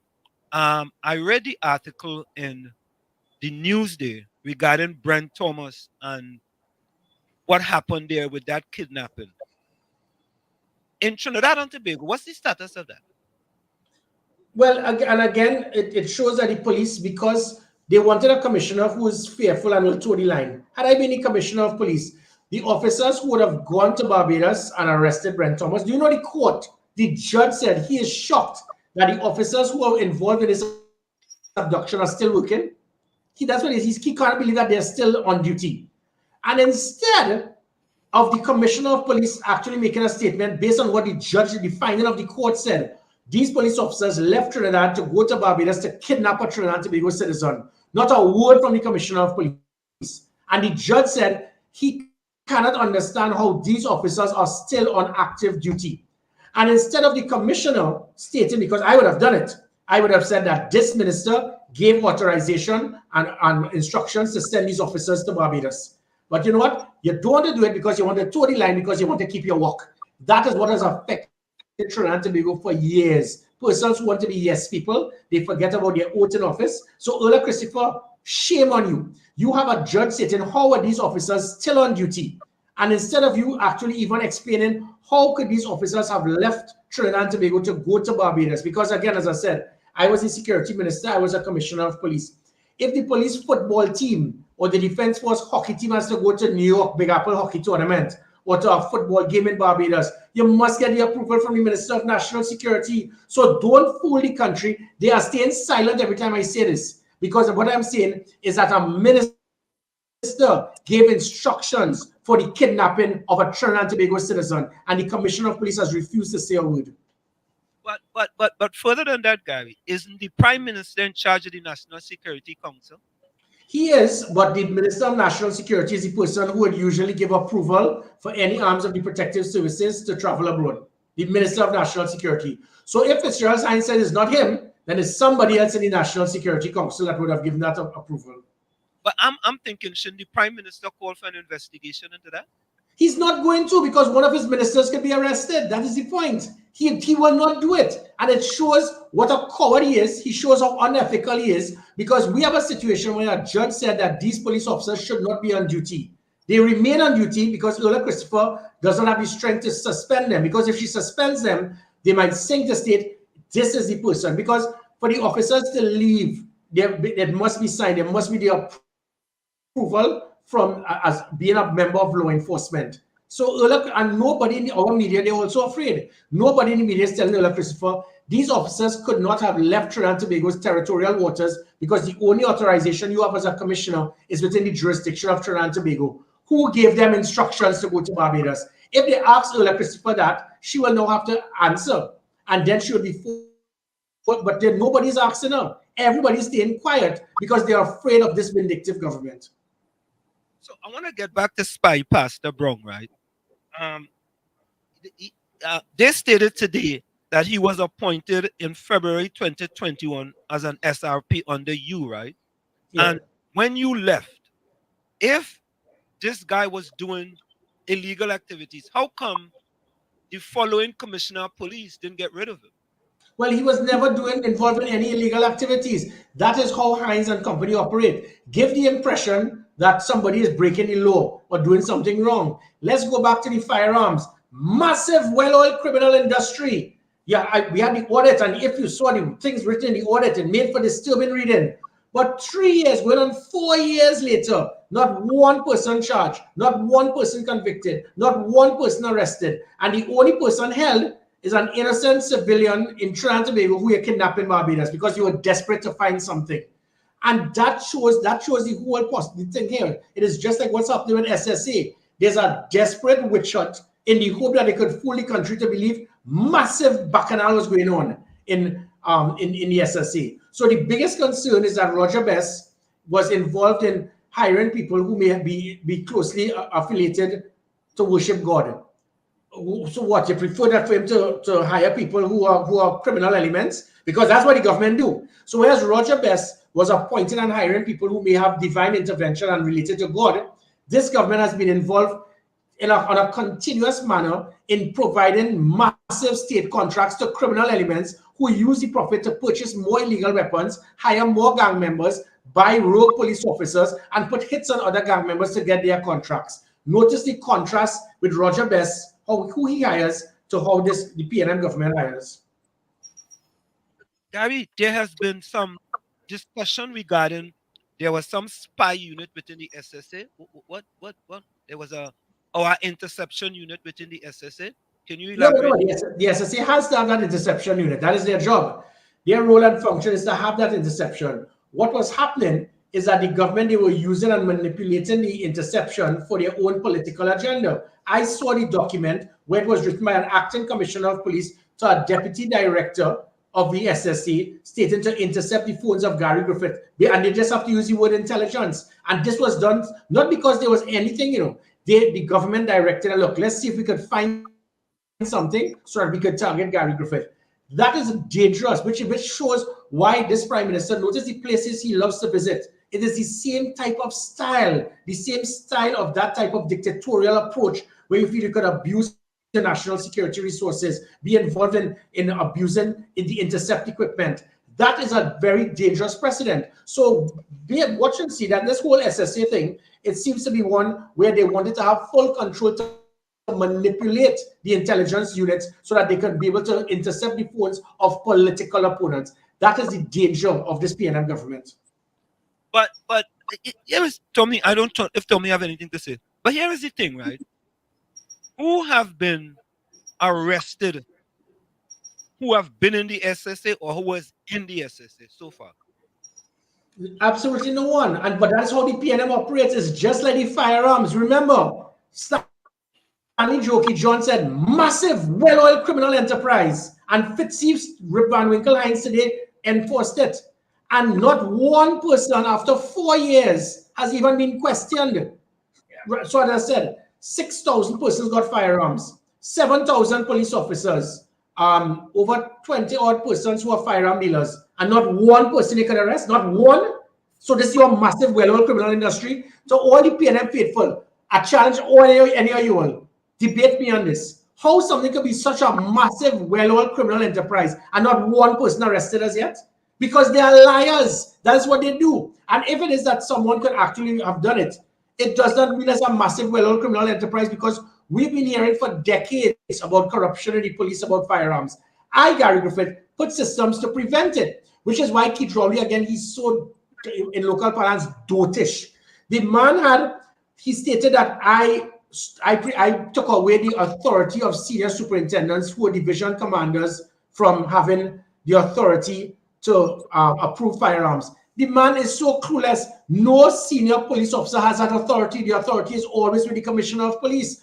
And we still gave them the authority to do the due diligence, the background check, and so forth. And then you bring it to the firearm compliance unit, which was formed to make sure that there'll be nobody slipping through the cracks to get a firearm that they weren't supposed to get. Which is why we had 100% record of not one incident taking place by those people who issued firearms during my 3-year period. So, for example, if a lady will call and say that her husband beat her, immediately through our technology, we'll be able to know that this person has a firearm. We'll seize it from them immediately. All of those things stopped because the firearm we had a chip. So it will have the update of every single thing the individual did. If he's held for drinking and driving, it will immediately be fed to the firearm compliance unit. All of that stopped. So we've gone back to the old-time days of policing, thanks to Keith Rowley and Fitzgerald Hines. Why? This is a question that the whole of Trinidad I want to ask, right? Why after 3 years, they still keep bringing up these two persons who fell off a chair and died? Why after all these years, nobody was arrested? No, I mean, I don't know if it's an ongoing investigation, but why after all these years, they still keep bringing it up that? Well, this came up because, as I said, Keith Rowley is in Ireland. Instead of watching dolphins swim and enjoy yourself, have the sunlight shine on your bald head, you decide to go to tell Fitzgerald Hines and Avery Brown, do a press conference now to attack Gary Griffith. And they went in there clueless. So they brought up something that was 3 years old, and 3 years later, no one has been arrested. So you are telling me the US will shut down a unit, and you will shut down a unit, and the person, no one has been arrested as yet? Really? Whereas we would have seen the incident in the Mova shooting, where police officers, 3 persons died where they said that they were unarmed. We saw several other instances with police killings, and those units have not been shut down. it shows the vindictiveness, the pettiness, the small-mindedness, the tunnel vision of this government. So, as I said, this happened 3 years ago. And 3 years ago, and what I said, well, with these persons, there were over 60 reports or charges we had with them involved in sexual harassment, grievous body harm of women. And one thing we know is that they will not be able to do it again. Hines had a problem with that, He had a problem, but I was not lying. Unless Hines watches what he tunes in on this TV series, The Walking Dead. I doubt these two fellas could do it again because they're dead. So what I was saying was not a lie. But his sympathy and his concern of these two men, which is good, which is important. Where's your sympathy for Andrea Barrett? Where's your sympathy for her family? Where's your sympathy for the 60 other women and their family who have been affected because of the actions of what these two persons did being in charge? Not a word about that, which goes back to my point. This government spends all of their time looking after the rights of criminals over that of law-abiding citizens. So that is why when I was trying to get firearms for law-abiding citizens to defend themselves because of the state's inability to protect them, they're upset. Notice they have not lifted a finger to put an end to illegal firearms. Not one policy, not one plan, not one unit, not one piece of technology. I actually brought in mobile scanners to pinpoint illegal firearms. They shut it down. I drafted the border protection unit for them 4 years ago. They ignored it. It shows that this government has, if not sympathetic, there's some involvement in them in the massive criminal industry in this country. And maybe I was stepping on too many toes, and that's why they need to remove me. Gary, something happened today, right? A gentleman on a radio station said that the police department issue handbags, earrings, and watches to females. Can you help me with that? Really? That one kind of baffled me. I don't know about that. I'm not too sure. I'm not too sure about that at all. I've never heard about that before. That's new. That one is news to me. No, and you was on his program, You was on his program, You went on his program, and that one, no. I've never heard about that as police issue. No. Police watches, police errands, police watches, and police. Hold on, Gary. Hold on a minute. I want to play this because we want to listen to this. Even where it comes to the wearing of earrings, there are police service issued earrings, police service issued handbags. I know someone that didn't know that. Police service issued watches. Well, he probably knows more than me because that's the first time I've ever heard that in my life. So he probably works in the procurement department or the finance department or the stores. Because I don't know what the earrings look like. It has TTPS on it. What is the watch? Is a kind of Mickey Mouse watch with two guns sticking out? I mean, really? I know sometimes in these stations, they need to watch the people who they interview, They really need to. No, I have to say, He's actually a presenter. He's actually a presenter. That sums up the station. And when I hear that, or somebody just said, well, Wall Street, Gary come in here, could ask Gary, and anybody will know. You would know, right? And I've never heard about that. I don't know if the earrings are TTPS. It has TTPS on it. Or it have a picture of Gary Griffith flexing his muscle. I don't know. That's when he could answer that. But Gary, why would people come to the media and give this type of misleading information? Why is it? Well, listen, sometimes there's always a little bit of truth to every lie. So, like, for example, somebody may have a bag issued because they're working on an undercover operation or something. But you don't issue watches. You don't issue jewelry. You don't issue bags. So, I mean, look, whatever, yes. Yeah, whatever. But let me stay on focus because I think today, when I listened to the interview today, I was like, it seemed like even though he was reading from a script, that when he talked about Section 6, Section 7, and Section 61, he contradicted himself in one of the sections. Correct. And I'm like, you coming to make somebody look bad, right?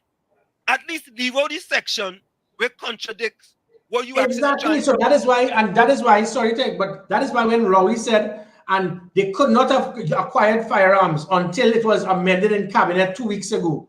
One, cabinet has no approval to make such amendment, and two, by him stating that, he actually he stated that there's no SSA person who could have carried a firearm, and that's what I said. They are liars, because I showed it, because he came and used the same quotes of what was used prior to for persons to have firearms. So it shows that you're lying, but then you're actually giving quotes to show that you're lying. I somehow didn't get that. But Gary, stay with us for a few more minutes. We're gonna go for a quick break and we'll be right back. Okay? Thank you so much. So folks, it's In the Village with Uncle Tommy, Professor Wall Street, and the NTA political leader Gary, Griffith, and you. We'll be right back after this short break. Don't go nowhere.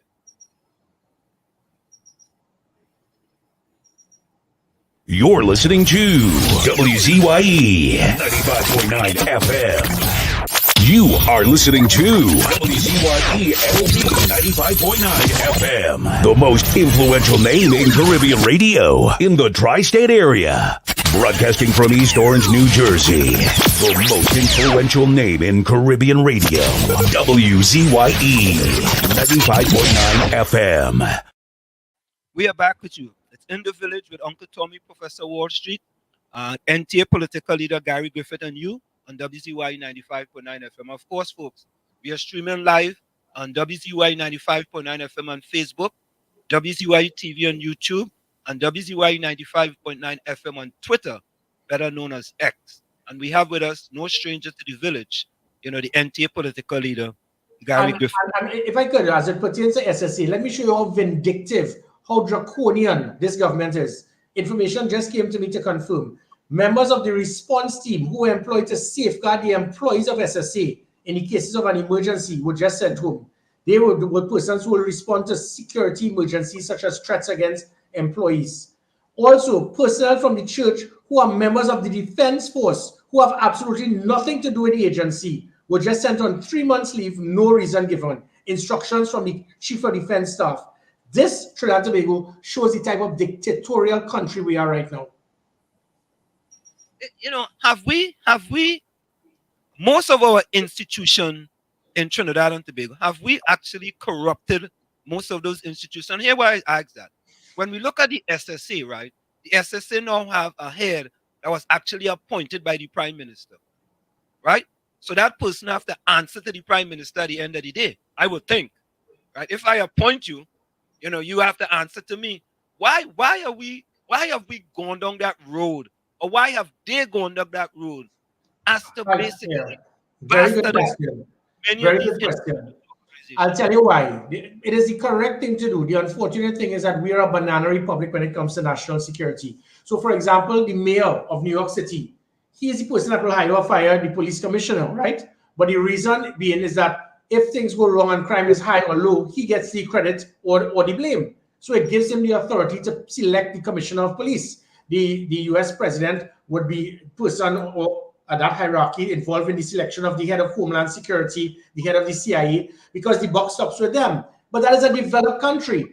In this banana republic attitude we have, a prime minister will say, I want to get a commissioner who will listen to me to lock up the UNC people. I want to get a director of the SSA who will intercept the phones. So they use the position instead of so whereas the state has given them the authority to handpick these people for the benefit of national security, they use it instead to find persons who they may say, aha, this person is going to help me. So the audacity of them when they speak about Rishmi Ramnarayan, somebody who worked for less than 12 hours, you have removed a commissioner of police that 89% of the country was satisfied with, that ensured the highest reduction in crime in 17 years, that ensured the revamp of the police service to the point that it moved from 14% public trust and confidence to 59%, and now it's departed to 8%. And you remove that person. Why? Because he was not towing the political line to arrest people as you may have recommended. That shows we are in a state of dictatorial aspects here where a prime minister or government, they are trying to utilize and handpick people. So this SSA situation is just that. The information I have is that there was a deliberate attempt to manipulate and maneuver persons to have them utilize equipment. There was an individual who was a constable in the police service, and this Minister of National Security was trying to get me to make this man the head of the cybercrime unit, and he kept harassing me and he tried to influence me, and I refused because he knew that this person will toe the line. You can't be a prime minister or minister of national security that only you're trying to handpick people not based on competence or performance, but based on who might be a yes person to adhere to your political directive to target political opponents. That will be no different to Venezuela. Gary, what is your take on the Minister of Housing trying to put, I think, police officers and defense force officers in HDC, how I could say, HDC areas or HDC buildings in order to stem the type of crime that's happening? I saw that. Well, there's some merit to it. If it is that those individuals are armed, if it is that they have some degree of a capability that could assist in securing the area. So it is not something that's bad. In fact, when I was Minister of National Security, there was a policy, and it was 10% of all HDC houses are supposed to be issued to members of the protective services. That has never really kicked in. It is something that should have been there all of the time. 10% of all HDC houses to members of the protective services, be it defense force, police, customs, immigration, fire, prisons, it doesn't matter. And if that is done, now in some countries, what usually happens, like in the military, they will have a whole city or a small town with about 500 families all in one secure area, obviously because of threats that may take place, but you have all of the military persons live there, and you have the cafeteria, you have a small supermarket and so forth in that area. That is something that I was trying to set up as Minister of National Security. But if it is that they can utilize the 10%, it means that for every 10 houses in every HDC area, one should be for a member of the protective service. If that could be used as an avenue to assist in law enforcement and to minimize criminal activity, it can be of value. Gary, I know you haven't been Commissioner of Police sometime. What is the status with body cameras in Trinidad and Tobago? Well, when we got body cameras, it was a standard operational procedure that if you come out of your vehicle, you must turn it on. And we will know, and we will check in to verify whether you did it or not. So there were checks and balances because we measured performance, we made persons accountable. That stopped. We also trained the police officers to understand that these body cameras are there to help you. So if it is that somebody can falsely accuse you of abuse of authority, the body cameras will make sure that you can now show to yourself, this person attacked me, which goes right back to this situation with these two persons who died at the in police custody. We have police officers with medical reports of them being badly hurt and damaged in confrontation with these two individuals. So how dare you, Fitzgerald Hines, shame on you to automatically label the whole of SORT and everyone as virtual killers and murderers. And that is why it was shut down, without one person even yet being arrested. So it shows the importance of the body cameras. With the body cameras being on, it can prevent police officers from being wrongfully accused. That is what I had when I was commissioner. We had real lifetime cameras on the dashboard of the police vehicles to see what was happening in real time. We had a National Operations Center monitoring the 17,000 cameras. That's down to about 8,000 now because of incompetence by the same Fitzgerald Hines. And all of these things would have played a part in lifting the standard of the police, making sure that they are properly protected, making sure that they would not be wrongfully accused. All of these things have been removed. Why? Because Gary Griffith implemented them. You know, as you say that, Gary, I don't know if it's a friend of yours, but a PNM person, a familiar PNM person that you took to court and you won against her, she called for Fitzgerald Hines to go. That is interesting. Yes, I did hear, but so let me tell you that would only have happened if it is that instructions have been given. So it looks like the decision has already been made, so they just massage it for when it happens. But again, I mean, this is not to knock the PNM, this is the RPNM, going back again, because under the Patrick Manning administration, that government did so much to assist. When you look at the waterfront in Trinidad and Tobago, you look at Napa, you look at SAPA, you look at the special anti-crime unit, you look at the blimp that they were trying to bring in, the OPVs that the plan was. When you look at the things, what Manning did in those last couple of years is more than the Rowley government has done in national security in 9 years. He has done nothing, not one policy, not one plan, not one unit.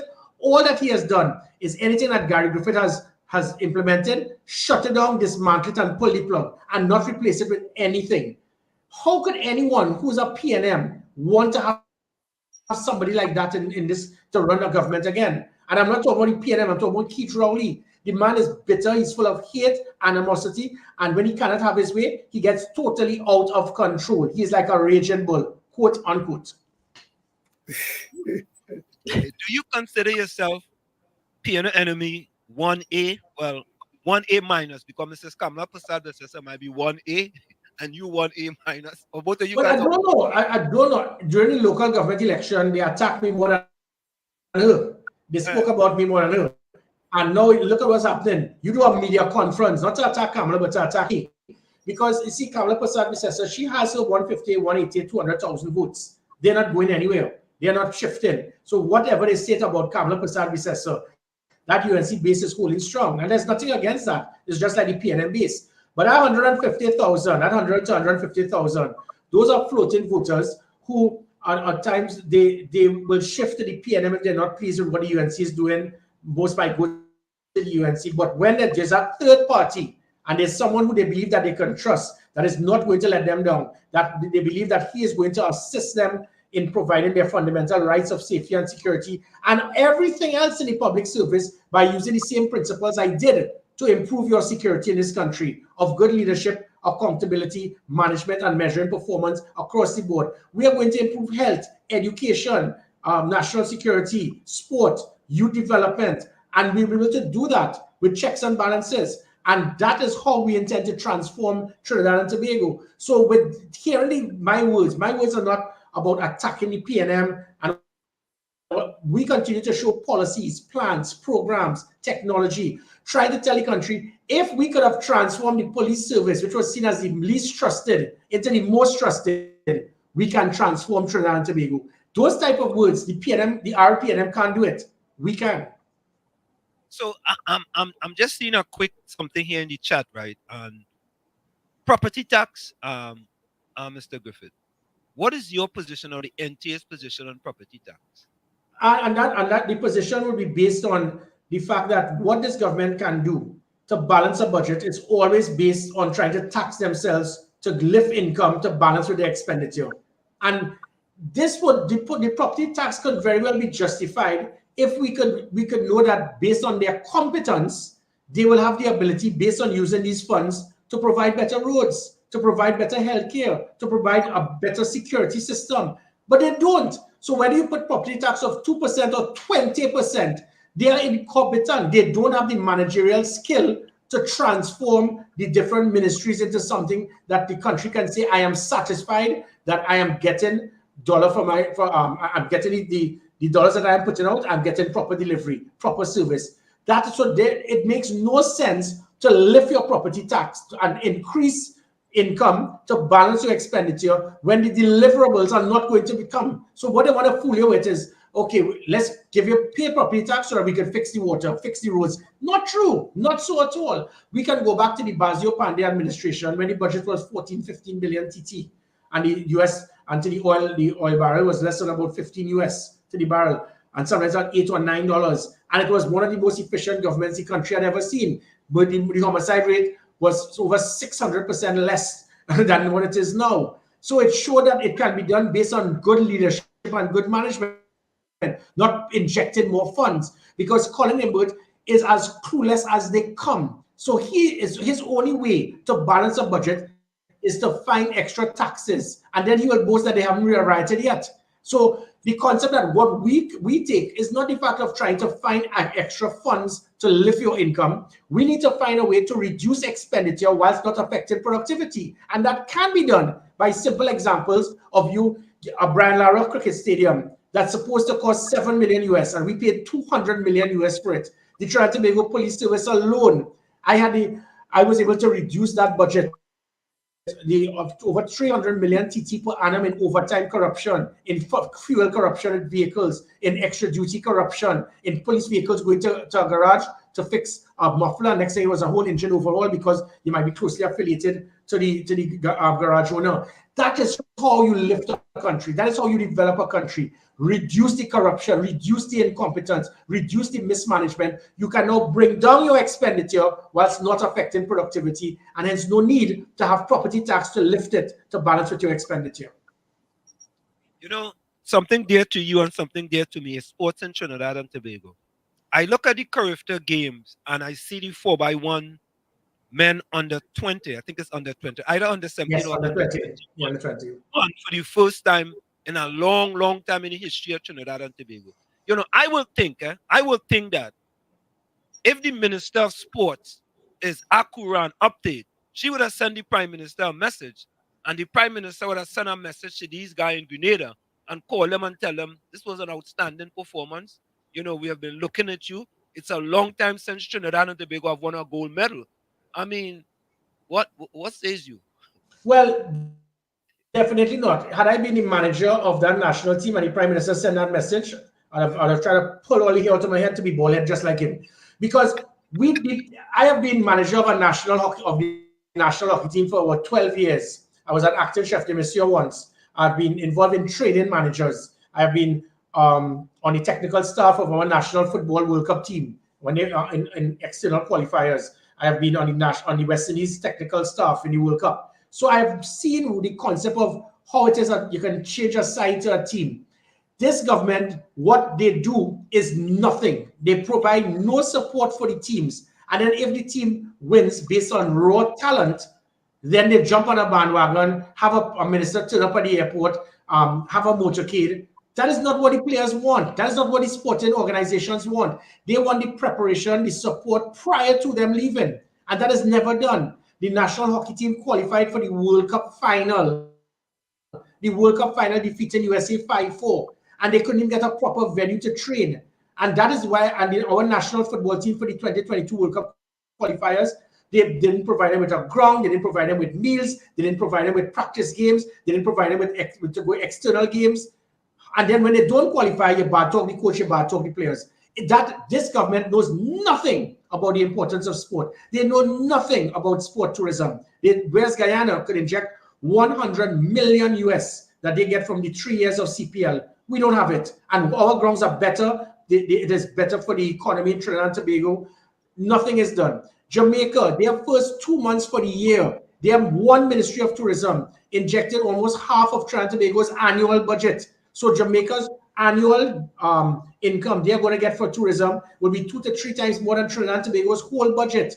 And we put nothing into tourism, nothing into sport tourism. And that is my point, where this government, all they do is look at expenditure and they don't find systems such as the Ministry of Health. Find something that can make it income generated rather than just spending almost $1 billion annually and you're not getting anything in return through health tourism. And that is where we speak about, we speak about diversification and we really think about agriculture. But all of these ministries, it can be done. And if it is done, there's no need for property tax. You know, it's interesting, right? And the person on the 4x1 anchor is the grandson of Wendell Motley. And he is at IMG Academy in Florida, right? So he's abroad. He's abroad and he came back home to run for character. And I'm saying that Trinidad and Tobago, if we just had some type of academy, whether it's a football academy, whether it's they have the Brian Lara, and they have an academy in Brian Lara Stadium. I'm not sure. I'm asking. Well, that's a cricket academy. That's a cricket academy. So our athletes, they use the national stadium, which up until only about less than a year ago was totally dilapidated. The gym and everything was a disaster. Flood water was coming down from into all of the dressing rooms. So they recently refurbished it, and it shows the failure of the government to understand that these type of athletes need that proper type of training, that specific type of preparation, practice matches, international exposure. It is, and the only thing that could be done to save us is to try to get foreign players who are not in Trinidad and Tobago, be it our national football team, be it our athletes, because they get that exposure there. Those universities, where they're involved in our young athletes, they get 10 times better preparation and development for this type of international events than our locals in Trinidad and Tobago because of poor preparation, poor planning, and no support from the state. You know, somebody has told me we had the 5 P's. Proper planning prevents poor performance. And it seems like, you know. Correct. But here's a question from the chat. Roger Guild says, property tax will go directly to each regional corporation, borough council, and city council.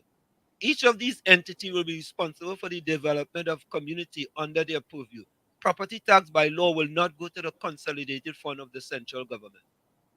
And let me clarify, the regional corporations, when they run regional corporation, you're going to tell me you're going to put billions of dollars to build box trains? Really? That's what the property tax is about? We're in a situation here where the vast majority of the country did not have a 24-hour water supply. How could regional corporations be the avenue to repair that? We have a situation where illegal guns are entering the country on a regular basis. We have hundreds of people being killed by illegal weapons. How by filtering those funds into those areas is going to reduce crime? We have a situation where our education is becoming so pathetic that 7% of our youths suffer from, they have something called ADHD, and it's not a proper system to train them for them to become the best that they could be. How could that be done by filtering the funds in that direction? So it confirms my point. Better water supply, better electricity supply, better roads, better drainage, better security, better education, better health. You're not going to get it by lifting property tax. What you're going to get is have an avenue to have gang members known as community leaders, give them a $5 million contract to build a $50,000 box train. That's the RPNM way. Here's another quick question. Mr. Gary, will you be in a position to state that Johnny Abraham will make a good leader in the Commissioner of Police office, maybe? No, I mean, that question, remember, to be a commissioner of police, which is why Fitzgerald Hines was so clueless trying to question my ability. There are about 9 different elements for you to be eligible to qualify to top the merit list. And like, for example, with myself, when I applied the first time, I got 82.5%. Ulla Christopher got 52%. So as I would have acquired 47 out of 50 in the interview, she got 25 out of 50. I would get 12 out of 15 in the mock media conference. She got 3 out of 15. I got 12 out of 15 in the media fit role play. She got 3 out of 15. And that is who this incompetent Police Service Commission put as commissioner. Because in 2021, when I reapplied, I got 94% and she got 74%. So it's not as simple as just saying this person is a good fit, because you have to go through so many different things. You have to do psychometric tests, you have to do polygraph testing, role fit, mock media conference, interviews, operational reports. So you can't answer on any one person their capability unless it is that they are measured by qualified experts. When I acquired 30 and 20% more than Ulla Christopher, they were qualified experts. That's when KPMG and you had international persons who were qualified to measure the performance of a commissioner. This wrong, thanks to this government, they appointed a new police service commission who was appointed by a president who failed to adhere to the law by submitting the last merit list. And that police service commission comprised somebody who's a speaking consultant and an accountant. No knowledge, training, experience, or qualification whatsoever in law enforcement. And these jokers in that police service commission put Ulla Christopher first. So the point of whether somebody has the capability, it is based on if it is you have a competent police service commission. And again, as I said, you have to go through a massive degree of different systems to ascertain whether it is you're even shortlisted for the position. Mr. Griffith, here's a great question, right? This comes from Highly. Question. Sport betting is big all over the world. Would you create a sports betting on local sports, because they will generate a lot of revenue from all over the world, bringing a lot of foreign exchange? No, I would not. I have, again, been a security head for international cricket for the ICC for years in Trinidad and Tobago.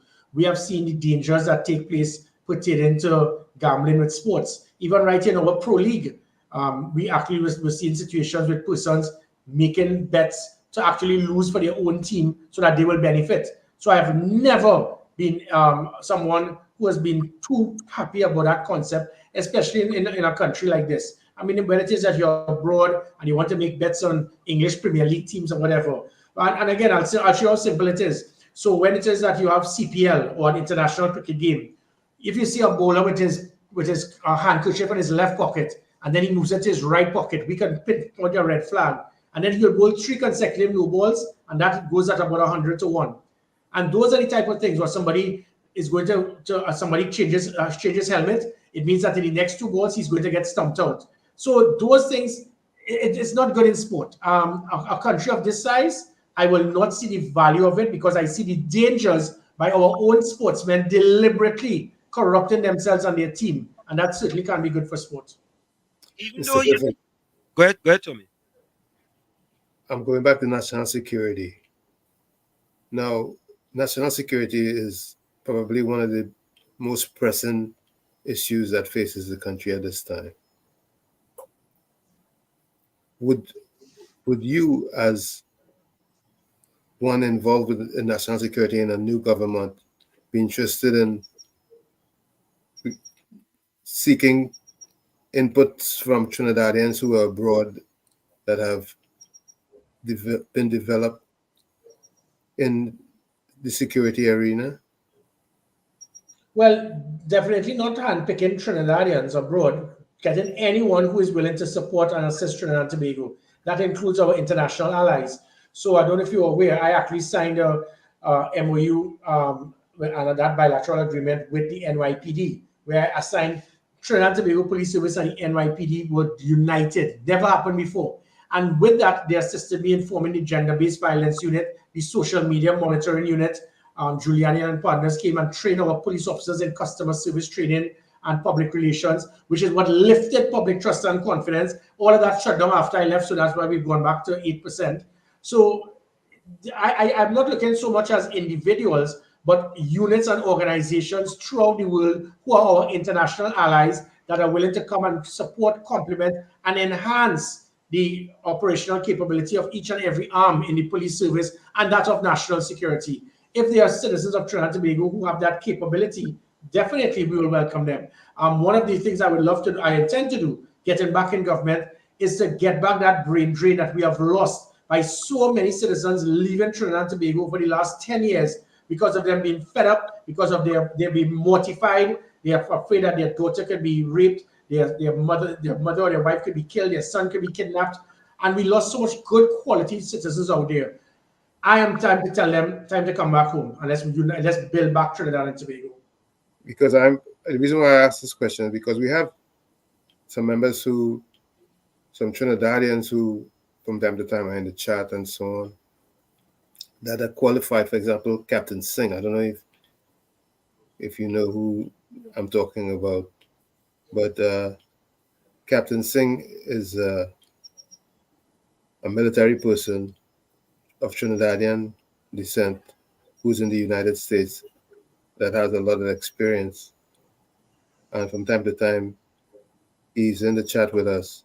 And we have also Sergeant Ramsey, who has experience in security, that from time to time would call the show and give some of his ideas. And I'm thinking that when you get back in there, because it seems as though you're going to be back, that you can tap on some of these resources of Trinidadians that are abroad and can contribute immensely to the security apparatus. Oh, no, you hit the nail on the head. Explain it from that perspective, definitely, because even when I was Minister of National Security Advisor, and Commissioner of Police, I visited the NYPD about 4 occasions, and every time there was a different commissioner. Even I met and brought into Trinidad Bill Bratton, Bernard Kerrick. I think I met Kelly and a couple others.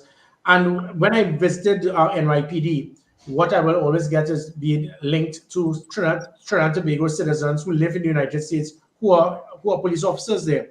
And because of that, there was a greater need for them to want to, there's a greater passion, a greater need for them to give out more than just, look, this is a commissioner or a minister who's visiting, let me just show him the ropes. These guys actually had a desire to want to fix Trinidad and Tobago because it's their country as well. Even though they may have migrated, but their families there, their friends are there. They want to fix Trinidad and Tobago. So obviously in a situation like that, individuals such as who you contacted and who spoke to you, and not just national security, we are speaking, as I said, sport, health, education, the economy, youth development, finance, all of these things, tourism.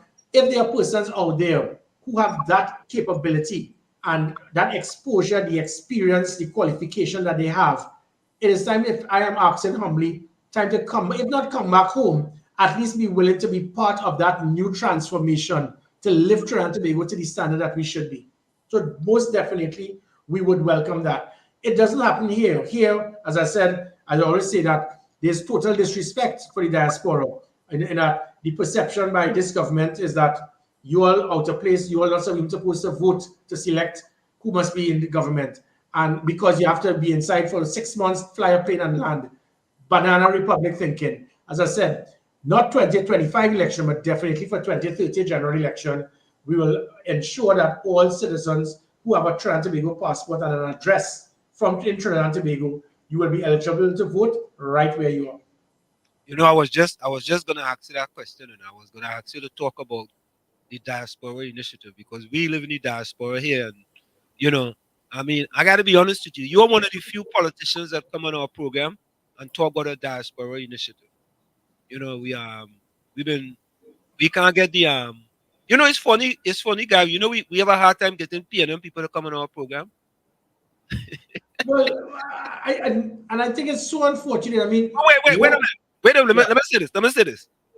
We understand though that when people in opposition, right, they will make and common programs, but when they get in power, it'll be a different story, right? We understand that. Well, not everyone. When I was commissioner of police, I was the only madman that gave every single citizen my phone number to be in case of any emergency. When I was Minister of National Security, I'll be in office from 5 in the morning, meeting dozens of persons. You can't expect you want to get in government, you want to serve, and then when you get there, you forget about who put you there. There's just one word that I always said about when it is that you intend to serve in public life: accessibility. Make yourself accessible. Don't feel like you have reached that point, you don't have time to speak to anyone. And we even have that with our system. I'm not too sure the US system, but when we have members of parliament, you have 41, and 41 persons are going to become members of parliament. 41 are going to win. And out of that, probably if it is that you win, say 22-19, at least 15 or 16 of them become ministers, because the prime minister wants to make them ministers because of the fear factor that I need to keep them happy, so they must have their executive black SUV with their drivers opening the door and this massive ministry with all the staff and people and soldiers and police saluting you. That is what it's all about. But when that happens, guess who suffers? The constituents in that constituency who don't see the member of parliament because they're busy enjoying life in the ministry. Because being a minister is more important, it has more perks. So you spend more time in your ministry than being in the constituency. I always say that a member of parliament is supposed to be the highest qualified councillor, similar to local government where you have the corporations and you have councillors. Your job, the reason the people who put you there are the people you're supposed to serve more. And that is why I would love, I can't say that I could only do it if I become prime minister or political leader in charge of all the parties. But this concept of persons becoming member of parliament, waiting to now become a minister and then forget about your constituency. You turn up there every Wednesday for about 2 hours. No, they voted for you as a member of parliament to be there 168 hours odd for the week. Serve us, be there for us. And that is why the constituencies suffer. That is why when I walked the length and breadth of Trinidad during the local government election, I walked in the hills in Paramin, in Simeon Road, in Diego Martin, in the hills in Scorpion, in Caranage, in all the hills in Lavantil, in Beetham, in Sealots, all through Tunapuna, St. Joseph, all the hills in Arima, all through San Fernando, Sangre Grande, and especially in the east-west corridor.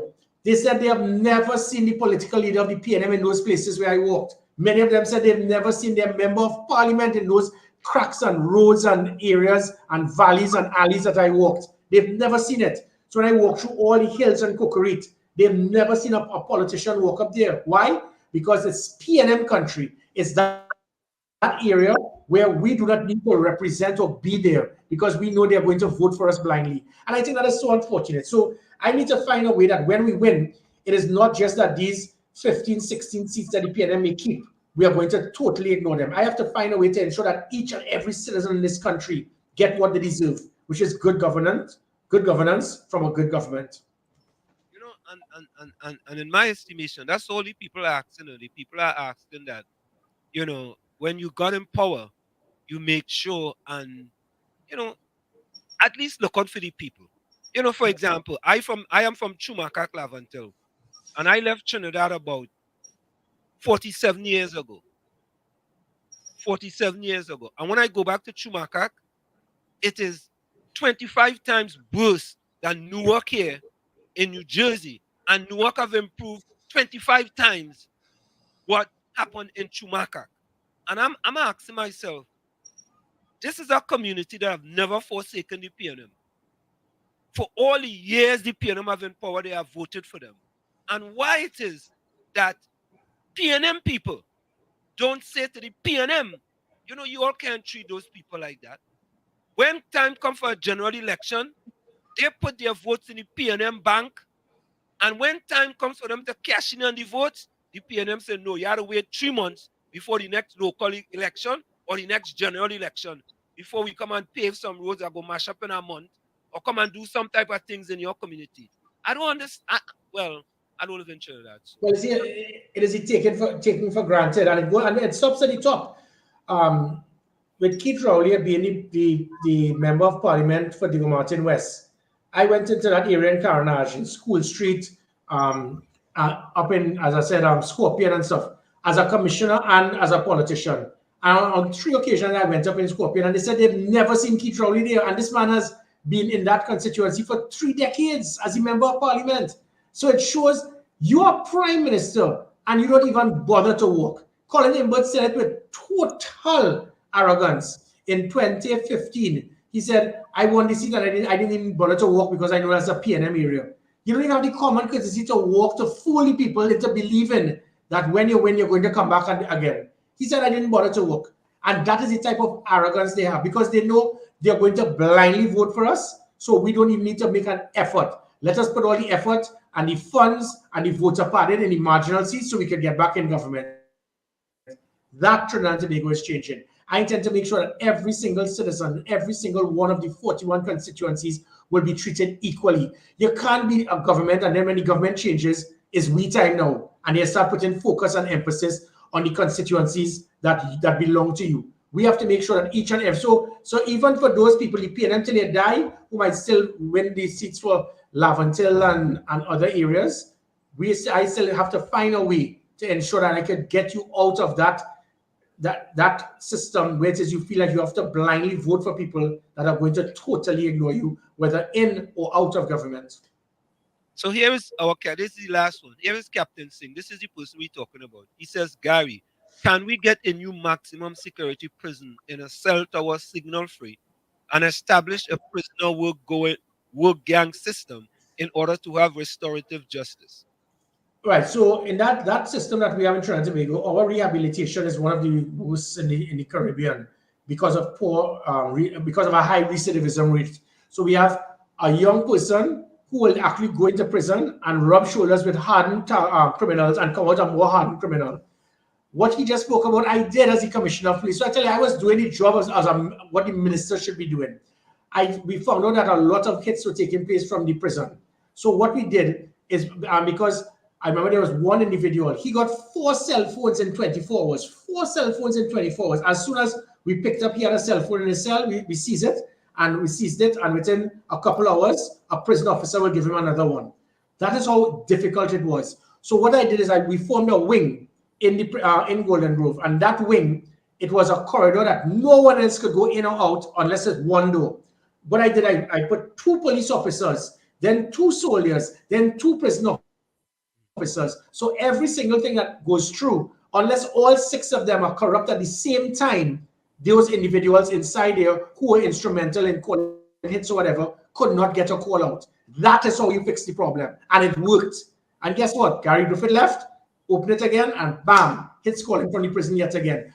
How could anyone want to have a government like this? I put those systems in place to put an end to it or to greatly minimize it. As soon as I left, and guess who was the frontline unit that will go into the prison in case they had problems? The Special Operation Response Team.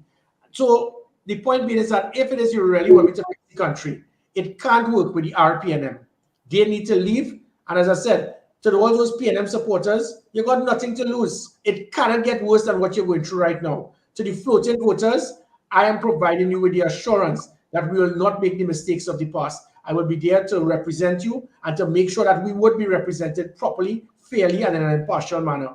And to those other persons who will be part of that unification, trust me that we are going to fix Trinidad and Tobago. We'll make Trinidad and Tobago safe again. We'll provide the needs of citizens by not having to tax our way to try to balance a budget, but by minimizing the wastage, the corruption, the mismanagement, and the incompetence that we have seen by this government in the last 9 years.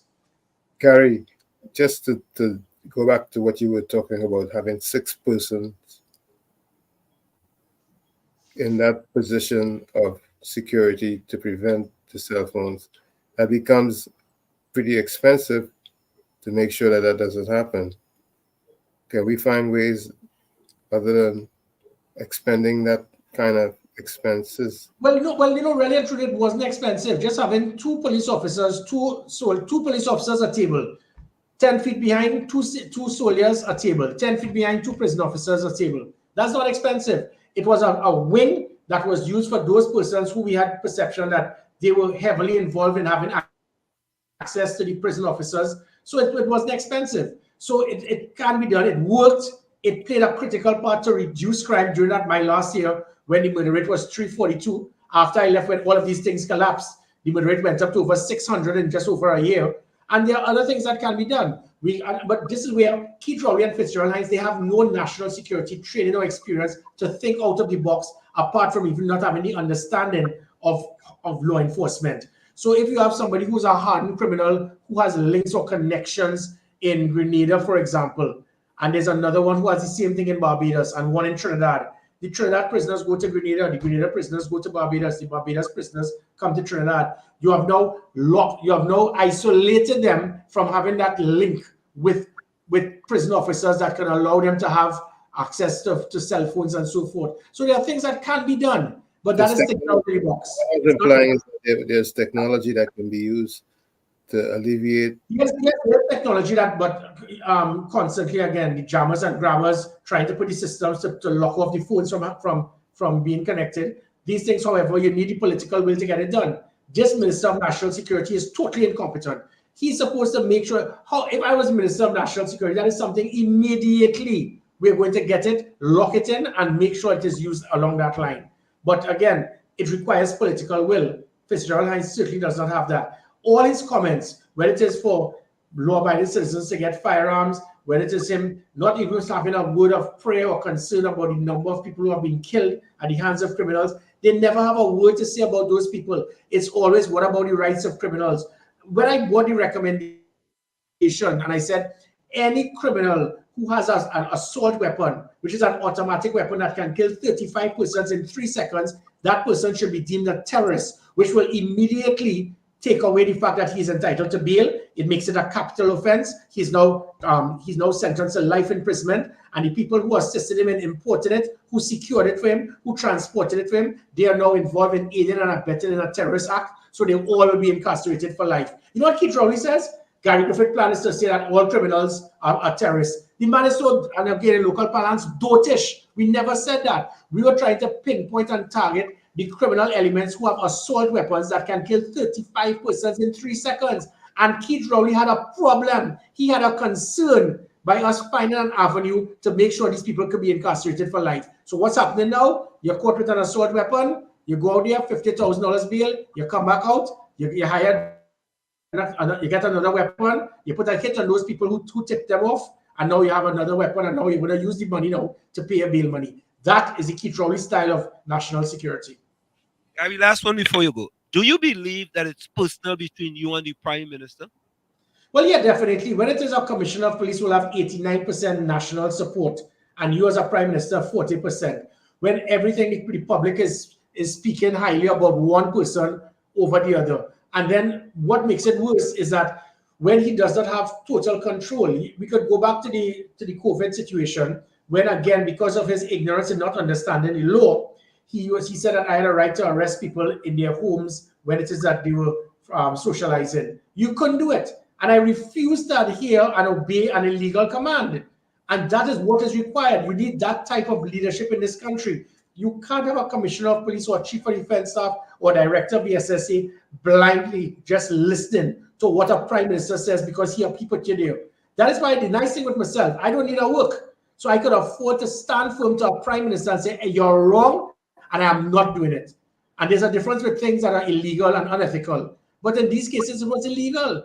And I'm not going to abuse my authority. And because of those things, it caused the public to have respect for a politician, respect for a commissioner of police. He lost a lot of respect because of how he operated. And I think because of that, he lost his way. But who suffered? By you now trying to demonize me and bad talk me and using your little mini-me and Rip Van Winkle to bad talk me, all it is doing is getting the country to realize you are mortified of Gary Griffith. You are intimidated by him. You fear him. You feel insecure about him.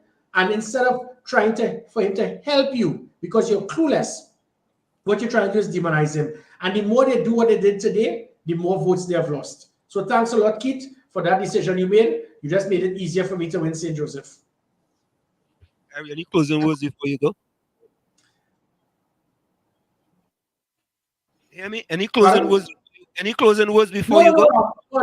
I just asked the country to Trinidad and Tobago to please believe to all others in the diaspora. Please understand that I will always be a patriot before a politician, and I will make the right decision. I will not make the politically correct decision, which is why I'll probably always get in trouble. But my intention is always to do what is right for the country. I have a threshold, a chain of command when I swear to my God and then the country and the people of this country. The prime minister or politicians, you go way down that pecking order, especially if you try to do something that is illegal or unethical. I will stand firm for what I believe in. Harry, it's always a pleasure. Thank you so very kindly. Thank you so very much. Yeah, all the best. All right, bye-bye. There you have it, man.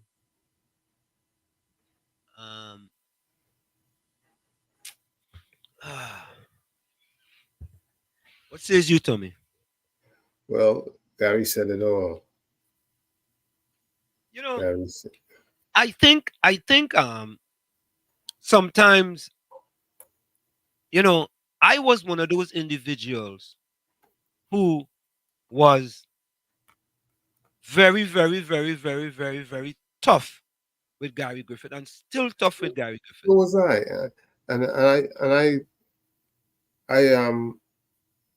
I had a lot of opinions about him, which over time he has dispelled. Correct is right. And I was one of those individuals who was talking about the second highest murder rates, right? But now we are talking about, when we look at what happened last year, right? I mean, should I continue to go back and talk about that when we are in the condition that we are in now, which was worse than back then? Eh?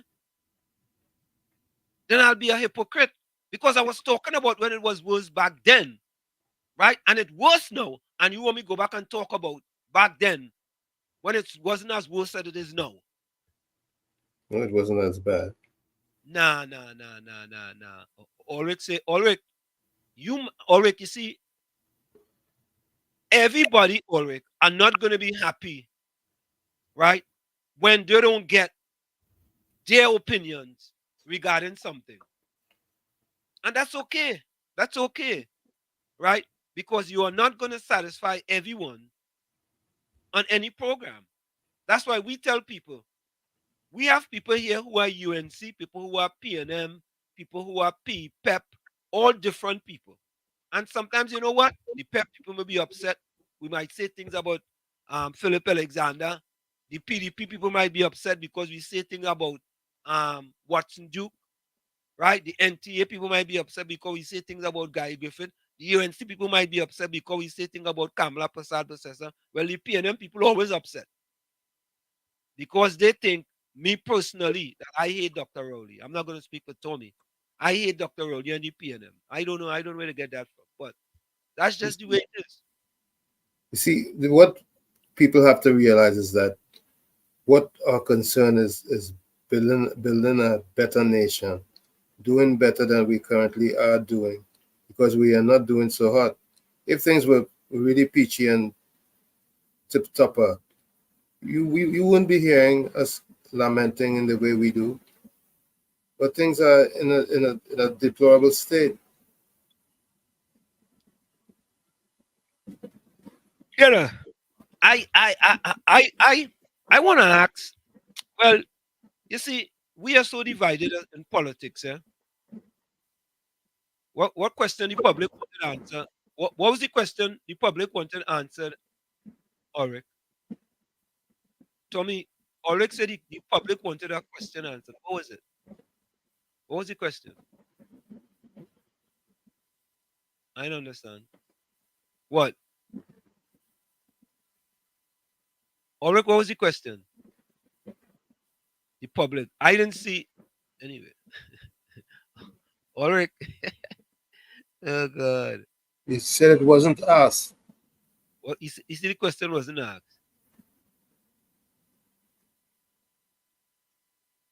Yeah. I don't know. I just find that. You see what Ulrich said? Eh? Yeah, he treated the couples with kids' gloves. How we treat them with kid gloves? We asked him about the two men fall off the chair. Then we asked him about that. Yep. Eh? He certainly did. Ulrich, you want to tell us some of the things we asked him, Ulrich? I have it here, you know. We asked him about the people that fall off the chair, right? About the SSA. We asked about the SSA. We asked about Pastor Brown, the spy pastor, and that he was appointed in 2021, right? But you see, you want us to ask a question that what difference is that going to make with earrings and bags? you know, Ulrich, many times you've been here, Ulrich. That question has been asked already. That question have been delved into already. Go ahead. He clarified that here. Yeah, he clearly stated to us that he wasn't aware of there being any police issue earrings and bags. No. Ulrich is talking about the cockroach situation. We aired that out already here. We aired that out. That was way back when. Way back when. We aired that out. We can revisit that, but that would be counterproductive. Yeah, he said they are pests, and when they are pests, he considered them to be cockroaches. That's what he said. Where you want me to go and ask him that question for now again? We and our program, you know, we vented that out. Yeah. And we took offense with his statements at that particular time. Yeah. We took offense. But I mean, are we going to take offense to the rest of our lives? We have to move on. Yeah. I was the one that brought the issue about when at that point in about the second highest murder rates in the history of Trinidad and Tobago. Other people didn't bring that up. Just with the same thing with the property tax. When people was talking all kind of thing about property tax, nobody was questioning the difference between 2.7% and the 3%. When the Minister of Finance stand up in Parliament and said it was 2.7%, nobody didn't question it. I questioned it. Yeah. So you're being a little unfair, Ulrich. But that's okay. That's okay. We are not upset with you. You know what I mean? Which questions in the thing wasn't asked? Nah, man. Most of the I don't know if Caribbean Soul was I don't know if this was a joke or if you were serious. While you was COP, my house was raided and police stand up and eat out all my mango on my tree and then said sorry. It went to the wrong house. I mean, The park the wrong house. I thought him, man. I thought Kirby Wilson was thinking they parang the wrong house. Yes, I didn't know. Parang said the police started up, eat out all the mangoes. What Gary gonna do about that? You know what I mean? But folks, the idea is that what we are trying to do here, we are bringing different people. The question was part of what a combination can call some cockroach and still be in office. You see, if the RPNM would take our call and Look, we the question. We get them on here to defend what they're saying. Look how Oryx was this question.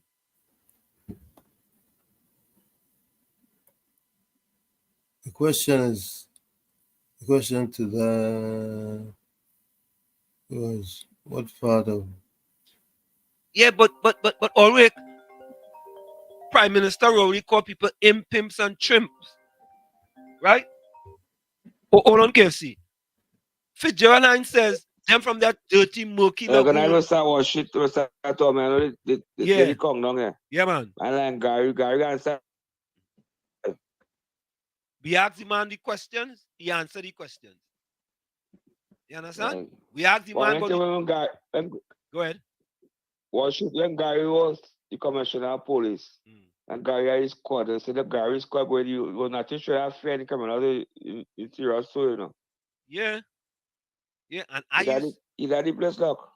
Yeah, and I used to question him, right, about the commission when he was commissioner of police. Yeah, right. But I will take Gary Griffith now because of the problems we have in Trinidad and Tobago as commissioner of police. Nah, you the place lock. Right now, we have a cardboard police right now, you know. Cardboard soldiers, we are all the patrol the shit right now. Yeah. And I really appreciate the fact that he's willing to work with some of Trinidad law enforcement personnel who's abroad and have that foreign experience. Yeah. Yeah, KFC, thanks. Yeah, man. Yeah, bless. Yeah. Look, but Ulrich, Gary called people all kind of things to Ulrich, that's what we are telling you. The politics of Trinidad and Tobago, until we decide that we're not accepting that type of politics, the Prime Minister called people imps and chimps. He said women should be like a golf course. You remember that, Ulrich? We could go on and on and on and on, Ulrich. Come on, man. Come on. Right? Yeah, I mean, really.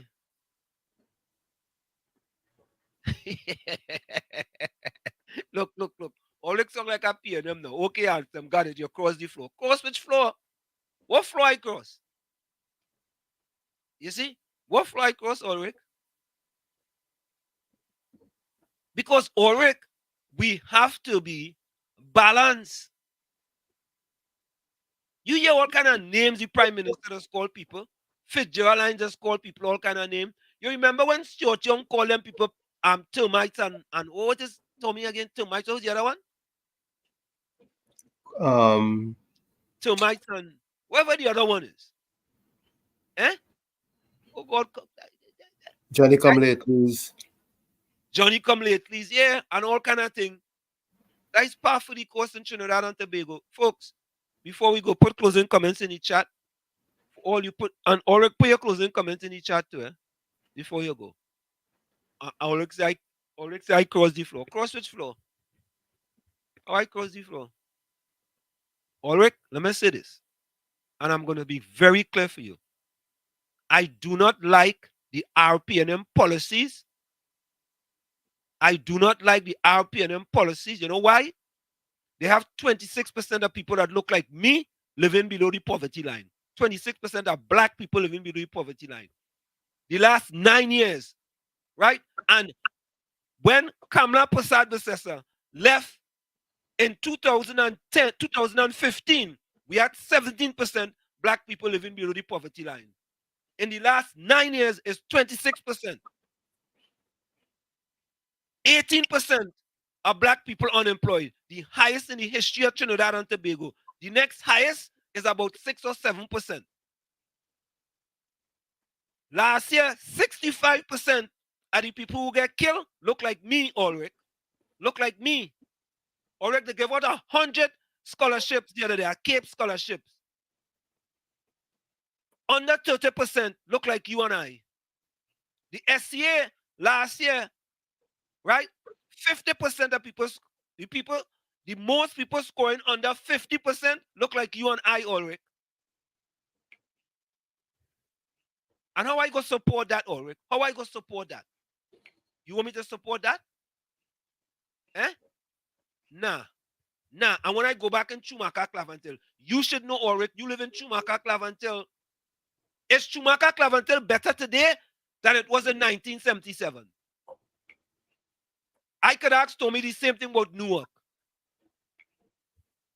Tommy, is Newark better today than it was in 1977? Absolutely. Oh. Leaps and bounds. Okay. Yeah, Ulrich. But that is it. Yeah, so when I talking, Tommy talking, we talking about facts. Ulrich, you from Lavantil? Is Lavantil better under Fitzgerald Hines for all them years he been in power as MP? Is it better than when you first started? Them is the question you had to ask. No question about our man called Cockroach back 5 years ago. And people still talking about Kamala Prasad-Bissessar, and she have been in power for 9 years. And then people still talking about she. I don't want to hear about that. I want to hear about the government in power, what they're doing for the people. And at the end of the day, most of the people who suffering in Trinidad and Tobago and are under the and every single statistic, socioeconomic statistic, Ulrich, look like you and I. Them is the thing we had to be talking about. What a man call a man a cockroach. Right? You don't hear me come here and talk about rowdy call people imps and chimps. So what? What others do? It's the policies that are. That's why I want to talk about. Yeah, correct is right, Judy. Many of them very disrespectful. But that's par for the course. Yeah, that's par for the course. I want you to talk about Ulrich, the suffocation, poor, disadvantaged people in Trinidad, what they're facing. And I have a study for you to bring to you all by the UNDP. They did a study in Trinidad on poverty. We're going to talk about that. Yeah? All right. Ulrich, boy. Ulrich, you know, is my partner, though. All are we from Lavanto. Yeah? Right. Okay, you can go back, quick break. Ulrich, when he come back, Ulrich, don't let them think, don't worry about them thing, Ulrich. Let me worry about now, Ulrich. Let me worry about what's going on now. Yeah? Do you know the PNM raising the debt ceiling, Ulrich? You know what that means? Yep. Yeah, Ulrich. You know what that means? They're raising the debt ceiling, you know. They want to borrow more, you know, Ulrich. You know that? All right. Folks, stick and stay. We'll be right back. You're listening to WZYE 95.9 FM. You are listening to WZYE 95.9 FM, the most influential name in Caribbean radio in the tri-state area. Broadcasting from East Orange, New Jersey, the most influential name in Caribbean radio. WZYE 95.9 FM. We are back with you in the village with Uncle Tommy, Professor Walshit, and you on WZYE 95.9 FM. We come to every Tuesday, Thursday, and every Monday, Tuesday, and Thursday from 7 to 10 p.m. Monday, Tuesday, and Thursday from 7 to 10 p.m. Ulrich, how was your Easter? Tell me, how was your Easter? Tommy, my closing quote is, I choose to believe things are possible even when I don't know how they will happen.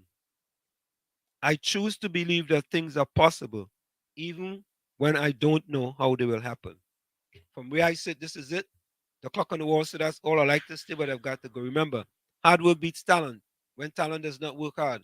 And for every 60 seconds of anger, you lose 1 minute of happiness. And remember, your circumstances may determine who you are, but you are responsible for who you become. See you guys. Same WZYE time, same WZYE channel on Tuesday. Ulrich, where you going? Oh no, not. Hold on a minute, Tommy. Hold on. Supposed to go over here instead. Here we go. Go ahead, Tommy. Okay, my closing quote is, it's hard to dance with the devil on your back, so shake him off. Again, it's hard to dance with the devil on your back, so shake him off.